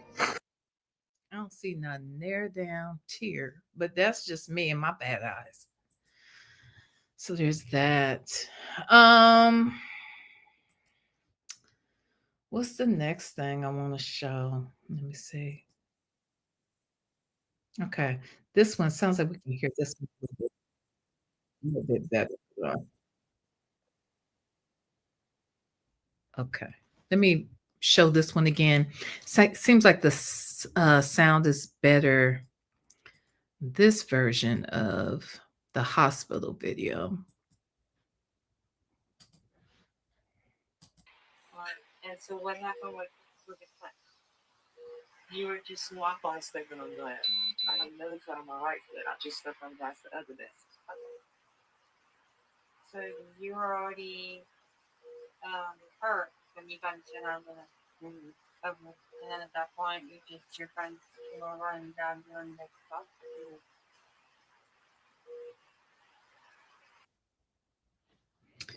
Okay, I didn't hear nothing. I didn't hear shit in there. Okay, so let me stop that one. Okay, let me do that. Hold on. We're still moving and shaking, people. Okay, there's that. Did that. Let me get up here. Not that one. Hold on, y'all. We getting there. We're making headway. All right. We're making headway. Can I show this one now? Let's see. Oh, yeah. Okay. Yes. Let's talk about this real quick. I mean, since we're on the subject of it. This is just 29 seconds. Because when people question her about why did you lie to Gayle King?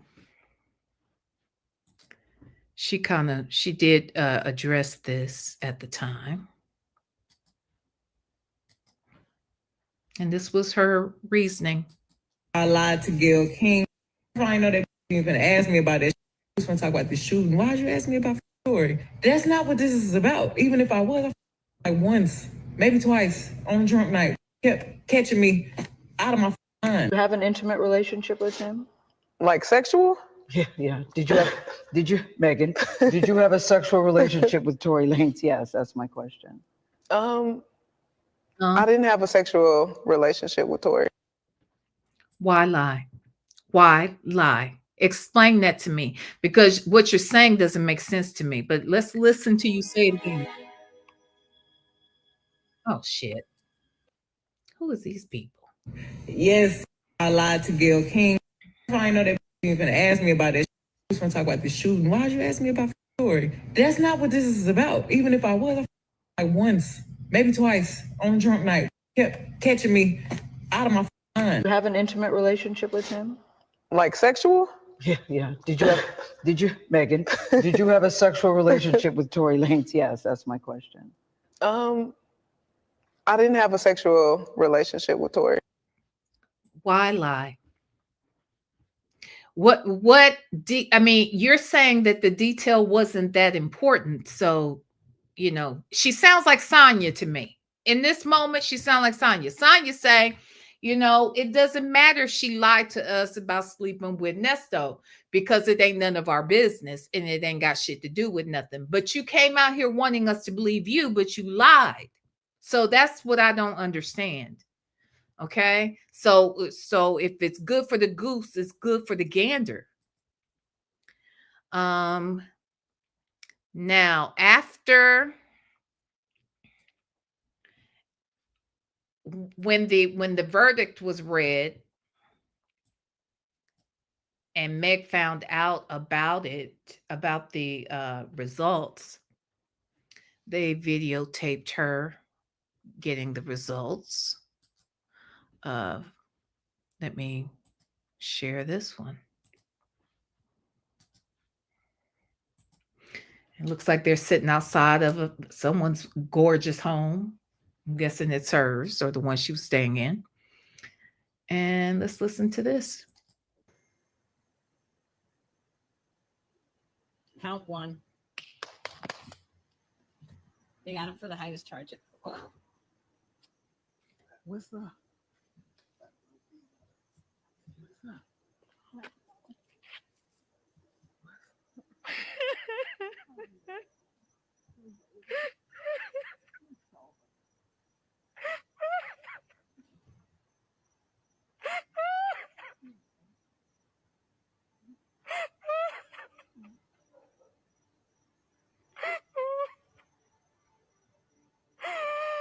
Oh my God.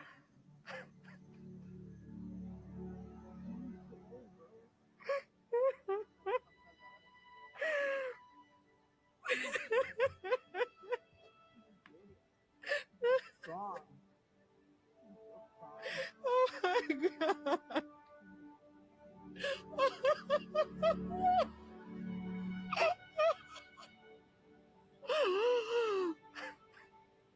Thank you so much.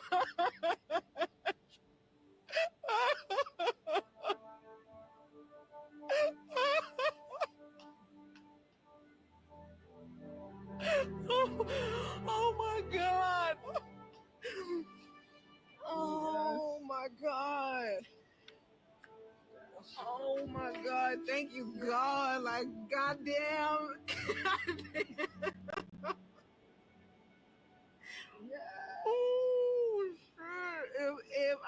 never think it was a god before I know that motherfucker hooked it.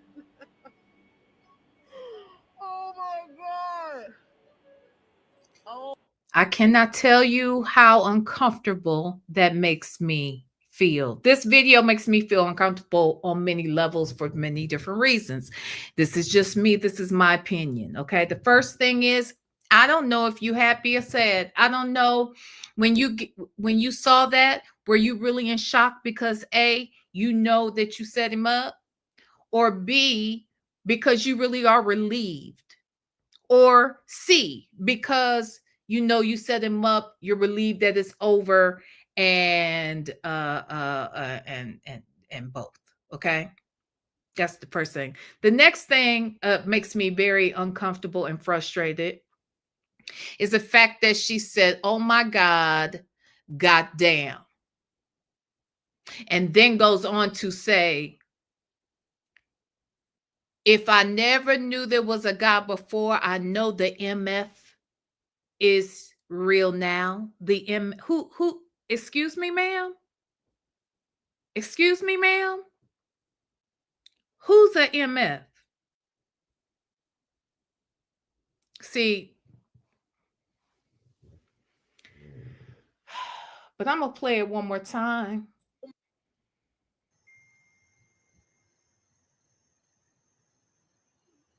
Count one. They got him for the highest charges. What's up?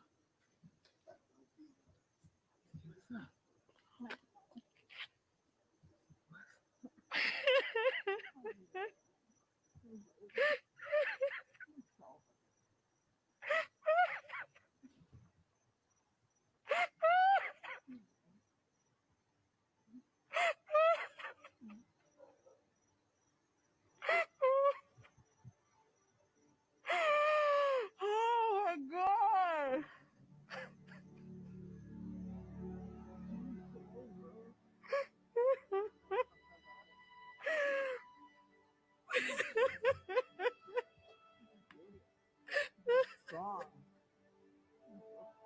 Oh my God.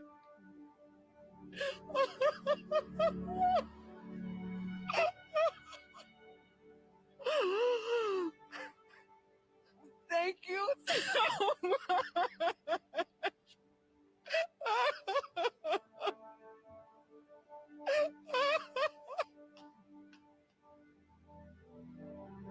Oh my God. Oh my God. Oh my God. Thank you, God. Like, goddamn.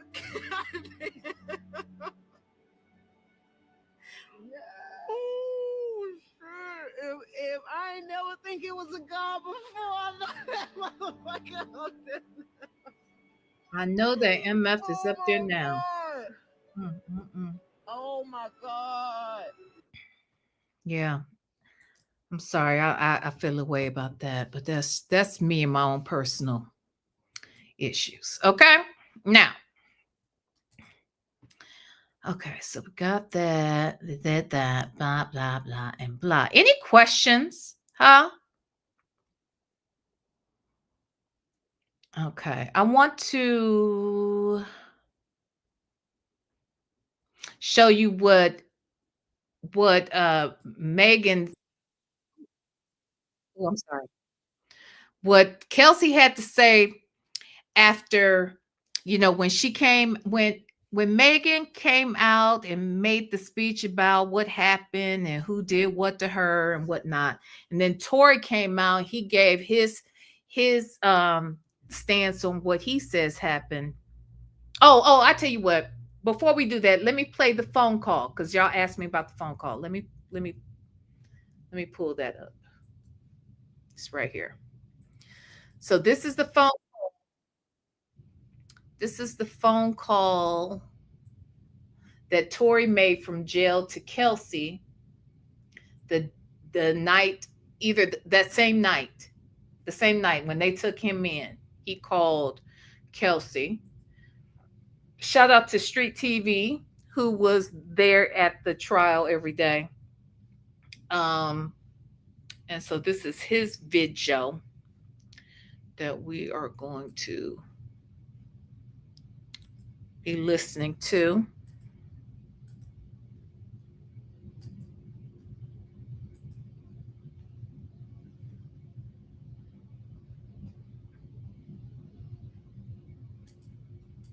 Absolutely. Absolutely, Danielle. Danielle said, I guess if he had been found innocent, her career would have been hurt. Absolutely it would. And that's why she came out there and lied. I don't know why she took that advice, but it's a mess. Yeah, it's the same night because he's asking her, where's Meg? And she's like, we're at the hospital and that sort of thing. And at this time, Kelsey was not allowed to see. Kelsey never saw Meg again, ever. Once the police took Meg to where she was going, and I think Kelsey went to jail and got out pretty fast or whatever. But they never saw, the three of them never saw each other again. That's my understanding. So this is that same night. Tory? An inmate at LAPD jail. This call is subject to recording and monitoring. Press 1 to accept the call. To deny this call, thank you for using Telmate. And by the way, could y'all hit the like button for me? Thank you. Thank you so much. Hello? Hey. Y'all got out safe and everything? Huh? Y'all got out and everything y'all good? Megan's still in the hospital. I'm outside the hospital. What hospital y'all at? About what? You said what? You're listening to Street I TV. said Megan's in the hospital still. I'm out. Let me say this real quick. Street TV, I remember, when he put this video out, and Street TV was the first person I ever heard this, saying Street TV in the background. And I think that's where Sylvia got it from, to be quite honest. So when she started saying infamous Sylvia, that's where she got it from, right here. So anyway, let's listen. Outside the hospital waiting. What hospital are you at? I don't know. Let me see. Cedar, something like that. Cedar. Bro. Sure. Regardless, I know she probably never ever gonna talk to me ever again, but bruh, I just want you to know, bruh. Nigga, I was just so fucking drunk, nigga. I didn't even know what the fuck was going on, bro. That ass.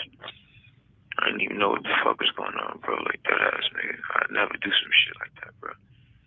Just that, nigga, I was so fucking drunk, nigga. I just didn't even understand what the fuck was going on, bro. Like, so whatever. Yeah. But, regardless, that's not gonna make anything right. And that's not gonna make my actions right, bro. But I'm just deeply sorry, bro. I never even moved like that, bro. Like, never moved like that at all, bro. Like, for real, dog. I know. There's a lot that happens, but a whole lot, bro. Like, a whole lot, bro. I feel crazy, bro. But in this state, like, what happened already, bro. I can't take it back, bro. I'm just telling y'all, I'm sorry, bro. Like, you're listening to Street TV. I think it was just too drunk, bro. You know what I'm saying? Yeah. When I got to the house, shorty, like, all top niggas, they gave me like 5 shots, like, off the door, like, you feel me? So I was out of there, like, wasn't in there with niggas, like, you feel me? So we was taking shots past that time. I wasn't even there with niggas, like, bro. I don't even remember what we was even arguing about, bro. Like, you feel me? Like, yeah, no, I was already fucked up by the time you got there, so I don't know how much. It's like, but tell me what hospital she's in. You're listening to Street TV. I just told you, Cedar Medical. Cedar Sinai. All right. You ain't got Quan's number, right? You ain't got my security number. Quan, I do have his number. Because, see, Quan is his security that was driving the car, right? Quan is not the one that's coming out now, is it? That's not the same bodyguard that's coming out now saying that he was Kelsey's bodyguard and got this info. So he's asking about the one that was driving. Can you call this nigga Corn and tell this nigga, bruh, you get a chance, bro, just figure out what you got to do to bail me out this shit. Okay. Thank you, bro. I appreciate it. I'm sorry again, bro. Like, I think honestly, I think we're gonna try to because obviously, like, the longer you're in there, the more hot it's gonna get, because you know it's already on. Like, there's no names released yet, but the report is already out. You know. but like, out is what? What you mean out? It's on some app. You know, Megan's team is on top of this. So, Yeah, but like, niggas don't. There's no way that Megan's on like the thing. no, what'd you say? There's no way that Megan's like on the thing. You're listening to Street TV. No. So far, none of that is there. But I mean, yeah, I don't think it's gonna be. Jay Vickers said, I thought his bodyguard went ghost too. He did. He went ghost too. He did. I think both of them went ghost. And because remember, one of them showed up the last day or some shit. They were looking for him. They couldn't find him. And then he showed up. And when he showed up, it was the last minute. And then they didn't want to talk to him at that point. It was just a mess. One of those. If anything, the only nigga that's gonna get this backlash is me. It's not gonna be her. But yeah, no, I'll let you know. Alright, it is what it is. Regardless if I get out of here today or not, bro, I just wanna let y'all know, bro. I'm sorry, bro. Like, I never did that shit if I wasn't that drunk, bro. Like, you feel me? Yeah. You have 1 minute remaining for this call. Get out of here, You're listening to Street TV. I can't hear you. Yeah. All right. So to me, I felt like, hold on one second. I felt like even though right there, you know, people say he sounds guilty. I get it. Look, it definitely sounds like somebody who could have done something that harmed that girl, and him saying she'll probably never talk to him again, whatever, and him apologizing and saying I was, you know, drunk out of my mind, this, that, and the other. Yeah, it sounds real crazy. It also could be that he feels guilty that he literally allowed two women to fight each other because of him, when he knows he was the asshole that's the cause of the shit, and he feels sick about that. It could be that. It could be either of them. I understand why people would assume that it's the first thing more so than the second. I get that too. But when you consider all the other factors, I don't know. I just do not know. Okay. So there's that. Now, let me see. There was something else I wanted to play. Oh, here we go. So this is what Kelsey had to say when all this shit, when Tory was out here talking and said his piece about what he remembered to have happened, how Megan was feeling and naming him as the problem and the person who did it. This is what Kelsey had to say. This was before, I believe this is before she even went to speak to the cops or whatever. But let's listen. Still won't pick up that phone and call me. You still won't pick up that phone and call me. I would respect you more if you call me. Because as I mentioned, Megan never spoke to her again, ever. And I believe Megan never spoke to her again because A, she felt guilty, and B, because she knew what Kelsey tried to do. That's my thought. They never spoke again. Danielle said, yeah, I remember the thing with the bodyguard. Jay Vickers said, I'm 80-20. You 80-20? 501 Queen said, well, but V, to me, he would have been a apologizing to Kel. I think he was. I think he was. You didn't think that was an apology just then? I heard him apologizing to Kelsey. And said, I know Megan ain't really that, but he's talking to Kelsey. He's apologizing to Kelsey and to Megan in that call. To me, Daniel said, didn't he start the argument? Yeah, maybe he felt guilty about that. He did. He started the argument. He drunk, Megan drunk, she jealous, he mad, he got to leave because he over here trying to holler at Kelsey because he's a fucking, he's an asshole. And he's a damn playboy with his little leprechaun ass. Okay? So he's mad because now they messing up his game. And he ain't really serious with none of these heifers. Okay, so he's mad about that, and so then he's drunk, he's pissed. They in the car fighting, and now he wants to, because he's pissed at Megan. Now he's pitting them against each other, busting Meg out for sleeping with him. So that's what, like, Kelsey's like, wait, what? So yeah, never speaking to Kelsey was a directive from her team, aka right. I'm sure it was. Absolutely, it was. Absolutely.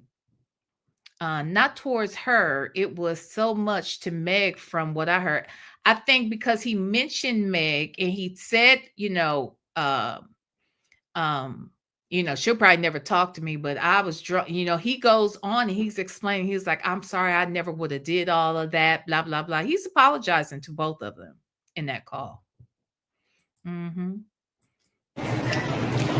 I've expressed all my concerns to you directly, and you know what my issue is with you.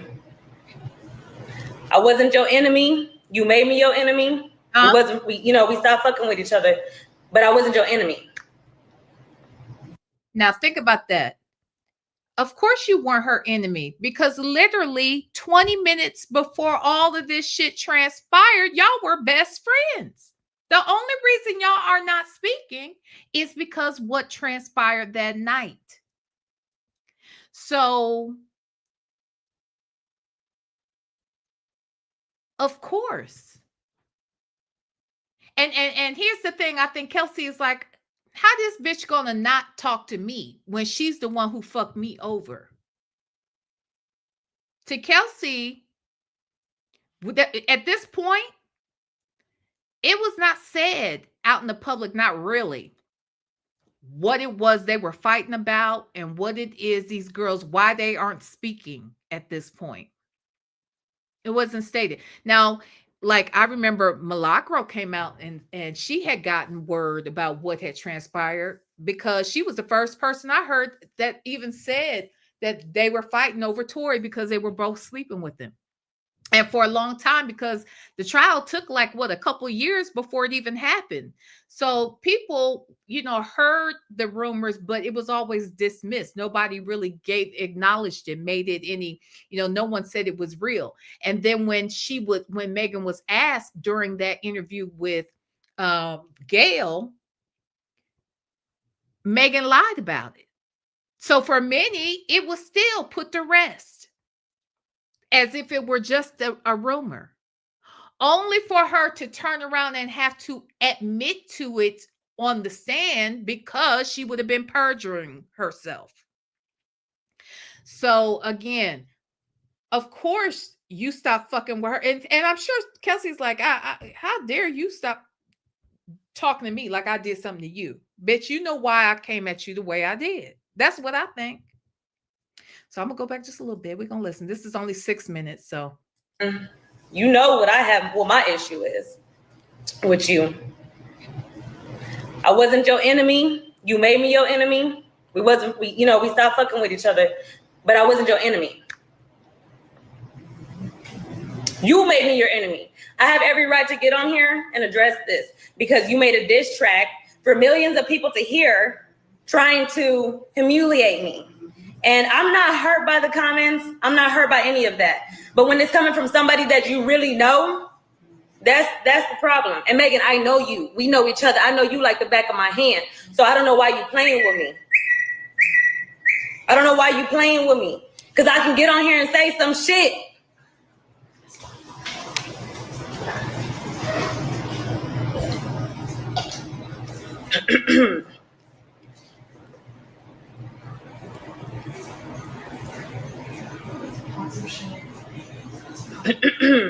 The girl, I told her, she said, you so ashamed.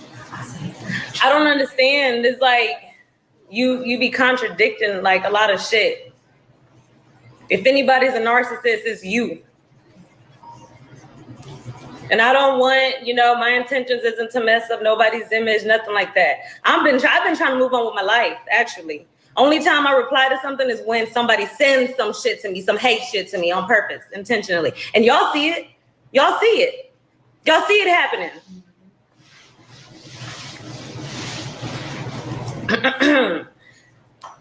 So, let me make sure I ain't forgetting nothing.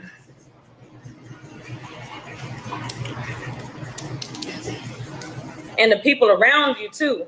You know what I'm saying? They know it's real. Y'all know I was solid. Y'all know I was loyal to that girl. I would have did anything for her. You know what I'm saying? So the truth is. So let me ask y'all, why would Megan be mad at Kelsey? What could have transpired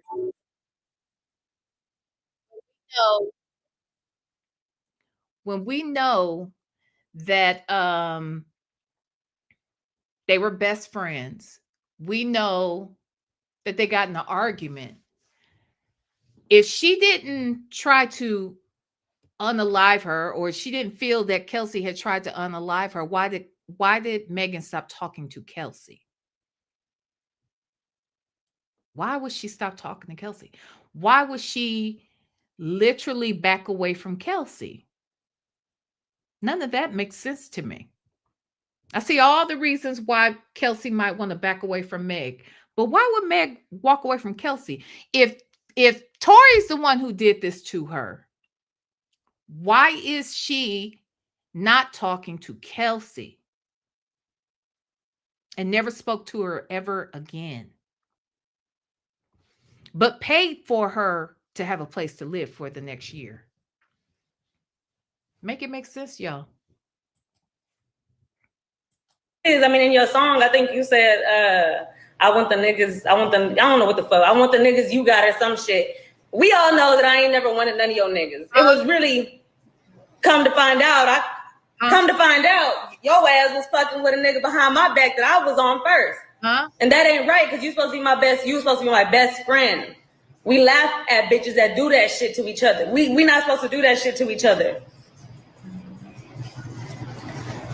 So stop playing with me. And I don't want to go back and forth on the internet. I don't want no, I don't care whatever you think you got on me. Expose the shit. Because there's nothing that you can expose that I won't hold myself accountable for. Accountability. You need to learn how to hold yourself accountable for shit. This shit, I don't even know why it's going this far. I don't understand to this day, y'all. Y'all ask me these questions. I don't have the answers. I don't have the fucking answers. Because people don't know how to be mature and talk like adults. Y'all can't say that I ain't trying to have no real conversation. Y'all can't say that. And really, I'm not the one that should have been having, y'all should have been having conversations with me. Y'all owe me a fucking conversation. I don't owe nobody shit. I don't owe my loyalty to nobody no more. I don't owe shit. So please stop playing with me. Stop fucking playing with me, because, we can take it there. I want you to move on with your life. I want you to elevate. I want you to succeed. I'm not you. You're Megan Thee Stallion. I'm not you. I'm Kelsey. Let me do what I have to do to get where I need to be to make sure my family eat. You know what I'm saying?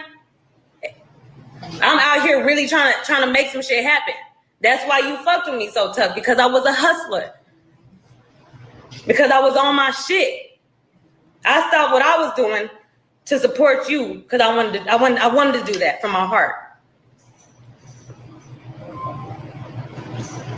Anyways, if you had the right people around you, they would probably be telling you, you know, to slow down on some of the shit you're doing. It's not right. It's not. If you're gonna preach protect Black women, stand on that shit. Stand on that shit. Because you and I both know. You and I both know. See, I feel like they talking to each other subliminally, right? You protect Black women, you need to be protecting me, because you got your minions coming at me, and you know I got mad at you because of some shit you did, not the other way around. So you owe me. And I think she knew she owed her on some level. So I don't know.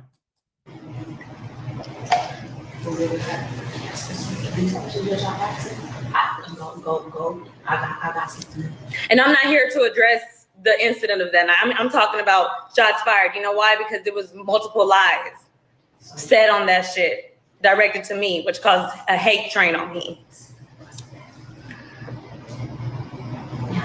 So basically, if we're to believe that Megan was not pow-powed, and that what did happen, that Tory didn't do it to her, but she did.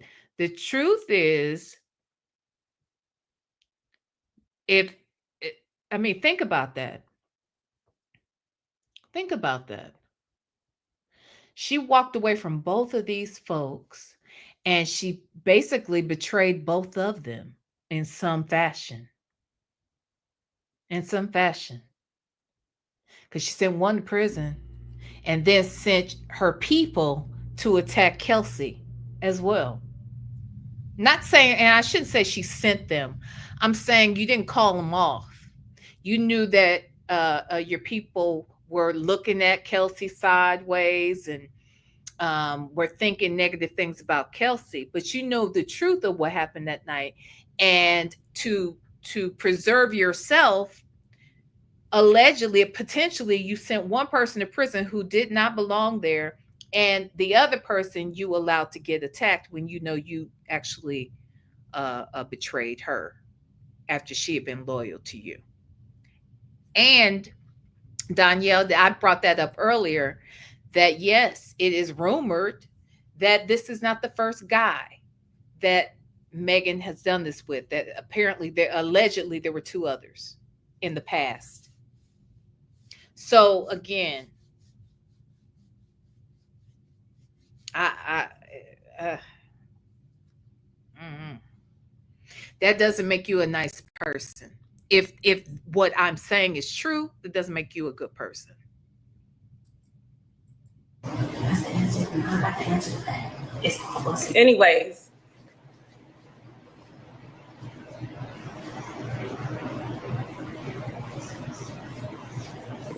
It'd be some haters on here. Don't worry about it. Anyways.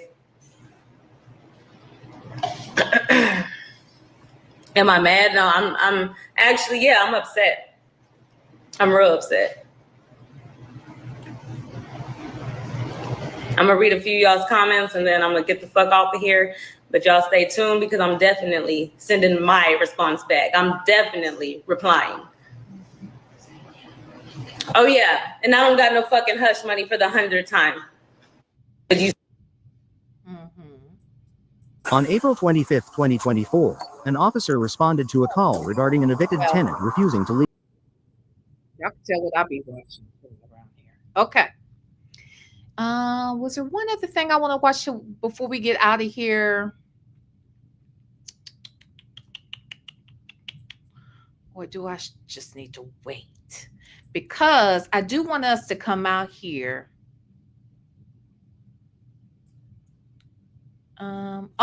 This is what I want to show y'all. Oh, yes. Wait. I wanted y'all to see they have. Is this the one? They have a clip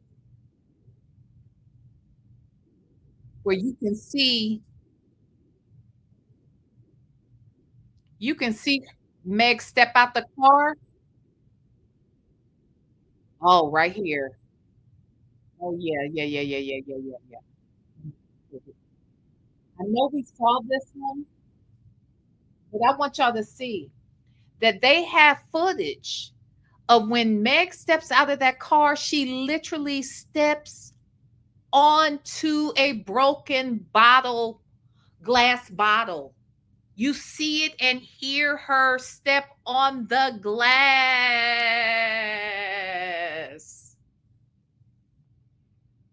The very thing that cut her feet. Hold on. Here, we saw some of this. I'm gonna show you what I'm talking about.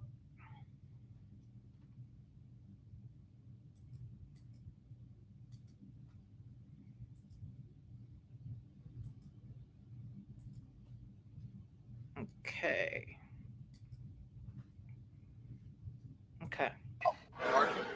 Wait, see right there? That's a bottle. You see that glass bottle right there? That's right outside the car. Actually, can I make this even bigger for y'all? You see the bottle? You see her footprint? Here's the other thing. If her feet had been pow like that, why isn't there a lot? There should be a lot of blood inside the car and at both locations when they got back into the car and when they had to get out of the car when the police stopped them. Why the blood should be overflowing in that car and in both of those places. But you will actually see where she steps out of the vehicle and steps onto that broken glass. Yeah. Rear passenger step out of the vehicle.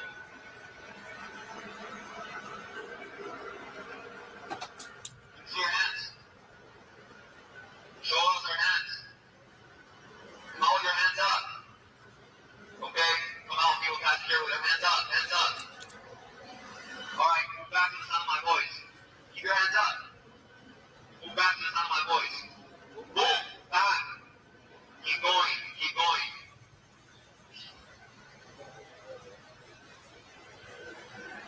Hey, stop. Move to the left. Keep moving.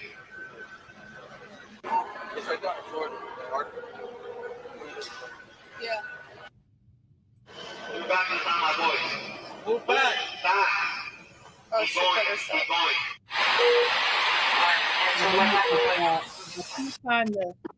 Talk about what happened tonight.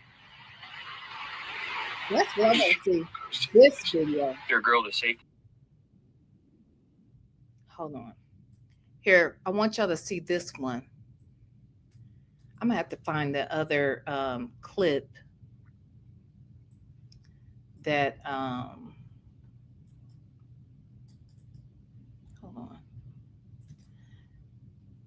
The other clip I want to play this, and then we'll end here, and then when we come back, we'll come back and I'll try to find the zoomed in version of where you see her step out of the vehicle.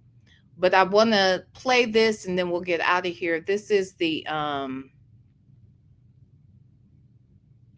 hold on. This is right after the police, asked them to get out the car. Meg is over to the side and she's telling the officer she can't go to jail because she's Megan Thee Stallion. She can't go to jail, she said. So, hold on. Do you think we're gonna go to jail? What's that? Do you think we're gonna go to jail? I don't know. We're trying to figure it all out. As long as you guys cooperate with us and you guys tell us what happened, we'll go accordingly, okay? But if you guys are not telling us, if you guys are, then I really cannot go to jail. Okay. I cannot have that on my image. Okay. So how did that happen to you? Glass. Glass? Where? Where we were coming from. Hey, can we get a sheet or I'm not from here, so I. Okay. That the only place you got shot at? That's the only place you got shot? I didn't get shot. Oh, you did it? No, man. I mean, no, sir. Do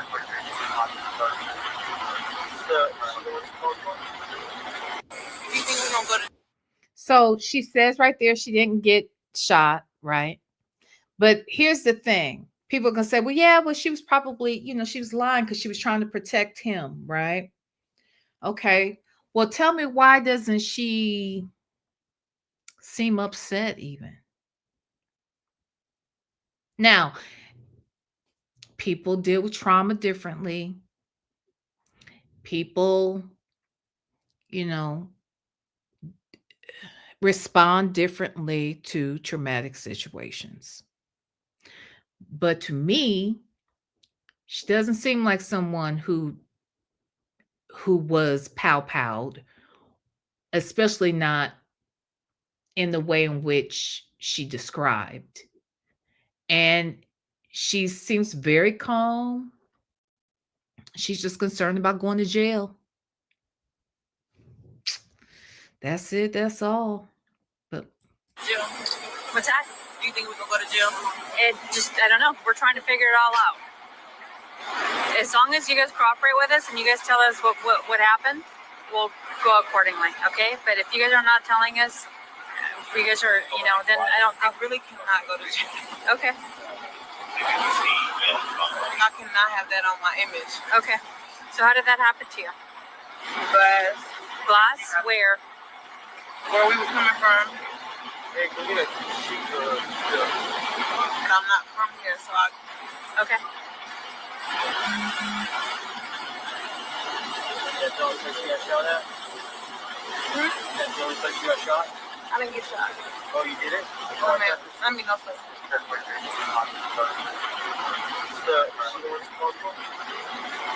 you think we're gonna go to jail? all right. So y'all, I'm just going to end it there. We've been out here 3 hours. I want to thank y'all for coming out and hanging out with me tonight. It's just 11:30 my time, but I know for many it's 2:30 in the morning on a Saturday night. So I'm gonna let y'all go do what y'all do. All right. Thank you everybody for being here. Thank you for everyone who contributed. Thank you to my moderators who dropped in, and to everybody who came in and gave me a click and a view. And just know I'll be back out here tomorrow. Okay. Until then, know that I love you and ain't nothing, not a damn thing you can do about it. All right. We out of here. Smooch.